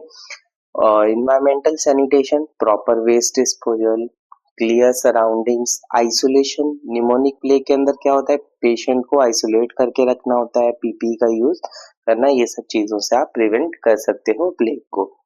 नेक्स्ट डिजीज है हमारी scabies. Scabies is a highly contagious parasitic skin disease caused by infestation of the mite Sarcoptes, scabies var hominis, ठीक है। तो ये जो माइट्स होती हैं उनके इन्फेस्टेशन की वजह से होता है। कौन से माइट, सार्कोप्टीज, स्केबीज, वार होमिनीज, ठीक है, विच बोरोज इनटू द स्किन, ये क्या करते हैं, स्किन के अंदर छेद कर देते हैं, causing intense etching and skin lesions, ठीक है, इसकी वजह से बहुत ज्यादा खुजली और स्किन में घाव हो जाते हैं। इसका पॉजिटिव एजेंट क्या रहता है, सार्कोप्टीज, स्केबीज। फीमेल माइट्स क्या करती हैं, यहाँ पे स्किन के अंदर होल बोरो कर देती हैं इनटू स्ट्रैटम कॉर्नियम, ठीक है, स्ट्रैटम कॉर्नियम के अंदर होल कर देती हैं, फिर वहां पे एग्स देती हैं जो कि लार्वा बनता है, फिर निम्स बनते हैं, फिर अडल्ट बन जाते हैं। मोड ऑफ ट्रांसमिशन इसका रहता है स्किन टू स्किन कांटेक्ट की वजह से डायरेक्टली, मोस्ट कॉमन ये कॉज होता है, मतलब ये ट्रांसमिशन होता है। Mode of transmission sexual contact की वजह से हो सकता है, इनडायरेक्ट कांटेक्ट की वजह से भी हो सकता है। आपको पता होगा जितनी भी स्किन की इंफेक्शन वाली डिजीजेस होती हैं वो इनडायरेक्ट कांटेक्ट, लाइक जो भी आपके क्लोथ्स होते हैं, बेडिंग्स होती हैं, टॉवेल्स होती हैं, उनकी वजह से भी ट्रांसमिट हो सकते हैं। बाकी इसका इंक्यूबेशन पीरियड, अगर पहली बार इसका इन्फेस्टेशन हुआ है तो 2 से 6 हफ्ते तक, और दोबारा से अगर इसका इन्फेस्टेशन हुआ है तो 1 से 4 दिन के अंदर दोबारा से देखने को मिलेगा। अगर आपको कभी स्किन की प्रॉब्लम हुई है तो आपको पता होगा ये स्किन की डिजीज जल्दी ठीक नहीं होती, बहुत टाइम लगता है इसको ठीक होने में। पैथोफिजियोलॉजी इसकी क्या है, जो फीमेल माइट्स होती हैं, मेनली इसको क्या बोलते हैं, इच माइट्स बोलते हैं।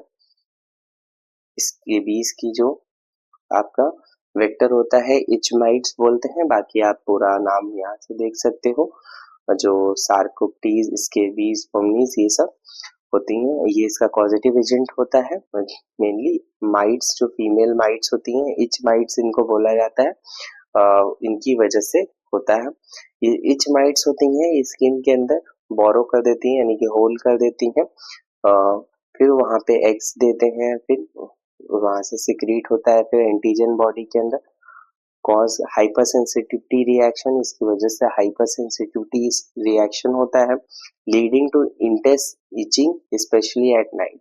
इसकी वजह से रात के टाइम पे बहुत ज्यादा इचिंग होती है, दिन में भी होती है बट रात में बहुत ज्यादा वर्स हो जाती है।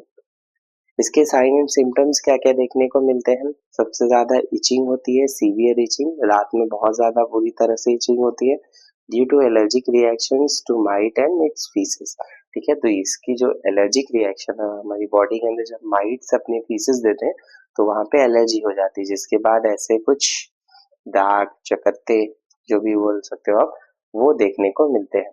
बाकी स्किन लेजन्स होते हैं, बोर्स होते हैं बहुत ज्यादा थिन, वेवी लाइंस बना देते हैं, गड्ढे बना देते हैं, पैप्यूल्स, वेसिकल्स बनते हैं, पोस्ट्यूल्स इफ सेकेंडरी इंफेक्शन, और नोड्यूल्स बनते हैं, ठीक है। कॉमन साइट्स कहाँ कहाँ पे होता है, फिंगर वेब्स पे, व्रिस्ट पे, एल्बो पे, एक्सिला पे, वेस्ट लाइन पे, बटॉक्स पे, जेनाइटल एरिया पे, एब्डोमेन पे। इन्फेंट्स के अंदर में कहाँ पे होता है, स्काल्प पे, फेस पे, पाम पे, सोल पे। ठीक है। टाइप्स ऑफ स्केबीज की अगर बात करें तो हम, पहला आपका क्लासिकल स्केबीज होता है, दूसरा आपका क्रस्टेड स्केबीज होता है जो कि इम्यूनो कॉम्प्रोमाइज पेशेंट्स के अंदर ही देखा जाता है और ये बहुत ज्यादा कंटेजियस होता है। इसमें thick crust with millions of mites, इसमें काफी ज्यादा जो क्रस्ट बनती है वो काफी मोटी बनती है, उसके अंदर मिलियंस ऑफ माइट्स प्रेजेंट होते हैं। और बाकी नोड्यूलर स्केबीज होता है और इन्फेंटाइल स्केबीज होता है।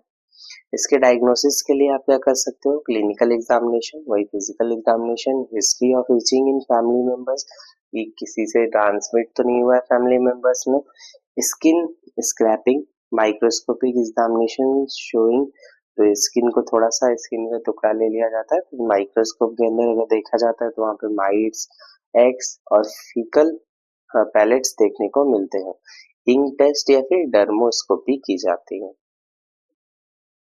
मेडिकल मैनेजमेंट के अंदर इसके अंदर क्या किया जाता है, टॉपिकल ट्रीटमेंट फर्स्ट लाइन होता है, यानी कि ऊपर से अप्लाई करी जाती है क्रीम, परमिथ्रिन 5% क्रीम अप्लाई की जाती है नेक टू टो, ऊपर से नीचे की तरफ में, और इसको 8 से 14 घंटे के लिए छोड़ दिया जाता है और फिर दूसरे दिन वॉश ऑफ किया जाता है और इसे रिपीट किया जाता है 7 दिनों तक। बाकी अल्टरनेट ड्रग्स में आप बेंजाइल बेंजोएट दे सकते हो, 25% लिंडेन दे सकते हैं। अवॉइड करना होता है इनको चिल्ड्रंस के अंदर प्रेगनेंसी में। सल्फर ऑइंटमेंट दिया जाता है जो कि सेफ होता है इन्फेंट्स के अंदर। आइवरमेक्टिन दी जाती है ओरल, ठीक है, अगर इसको मारने के लिए, ठीक है, आपको मैंने बताया था। आइवरमेक्टिन क्या होती है, ये आपके जो भी कीड़े होते हैं उनको मारती है, जैसे अल्बेंडाजोल होती है, डीसी होती है, उसी तरह। जनरल मेजर्स के अंदर आप क्या कर सकते हो, आप जो भी treat all close contact simultaneously, जो भी क्लोज कॉन्टैक्ट में है उनको साइमल्टेनियसली क्लीन करना, वॉश करना क्लोथ्स को, बेडिंग्स को हॉट वाटर के अंदर, और जो भी कपड़े हैं उनको धूप में सुखवाना है या फिर आयरन करना ताकि जो भी इसके बैक्टीरियाज हैं वो मर जाए। ट्रिम नेल्स, नेल्स को ट्रिम करके रखना क्योंकि नेल्स के अंदर भी ये चले जाते हैं तो उससे फिर से स्प्रेड कर सकते हैं। अवॉइड स्क्रैचिंग, यहाँ पे मतलब बहुत ज्यादा खुजली नहीं करनी है, ठीक है। बाकी नर्सिंग मैनेजमेंट आप देख लो, इसमें क्या क्या कर सकते हो आप, मेंटेन करना पर्सनल हाइजीन, एजुकेट करना पेशेंट को, फैमिली को, अप्लाई करना medication properly as prescribed, prevent करना सेकेंडरी इन्फेक्शंस को, इंश्योर करना होता है compliance with treatment, psychological support, ये सारा जो अपना बेसिक नर्सिंग मैनेजमेंट होता है वो चीजें। फिर आप इसके लिए प्रिवेंशन और कंट्रोल क्या कर सकते हो, जो भी डायग्नोसिस है उसे अर्ली करो, अर्ली डायग्नोसिस अर्ली ट्रीटमेंट, ठीक है। Avoid close contact with infected person, जो भी इन्फेक्टेड पर्सन है उससे दूर रहना क्योंकि स्किन की डिजीज छुआछूत से हो जाती है, ठीक है। मेंटेन क्लीनलीनेस यानी साफ सफाई मेंटेन करके रखना, हेल्थ एजुकेशन देना, ट्रीट कम्युनिटी आउटब्रेक टुगेदर, यानी कि अगर कम्युनिटी में आउटब्रेक हो रहा है तो उसे पूरी तरह से ठीक करें, ठीक है। तो ये था हमारा कंप्लीट वीडियो जिसके अंदर हमने मॉस्किटो बॉर्न, वेक्टर बॉर्न या आर्थ्रोपॉड बॉर्न, जो भी बोलो आप, उन सारी डिजीज को कंप्लीटली कवर कर लिया है। अब इसके बाद हम सेक्सुअली ट्रांसमिटेड डिजीज को पढ़ेंगे। कुछ हमारी यहाँ पे जूनोटिक डिजीजेस बची रह गई हैं, जैसे मेनली आपकी रेबीज, तो उसे हम एक सेपरेट वीडियो के अंदर उसे भी कवर कर लेंगे, आप उसके लिए परेशान मत होना। Thank you for watching this video.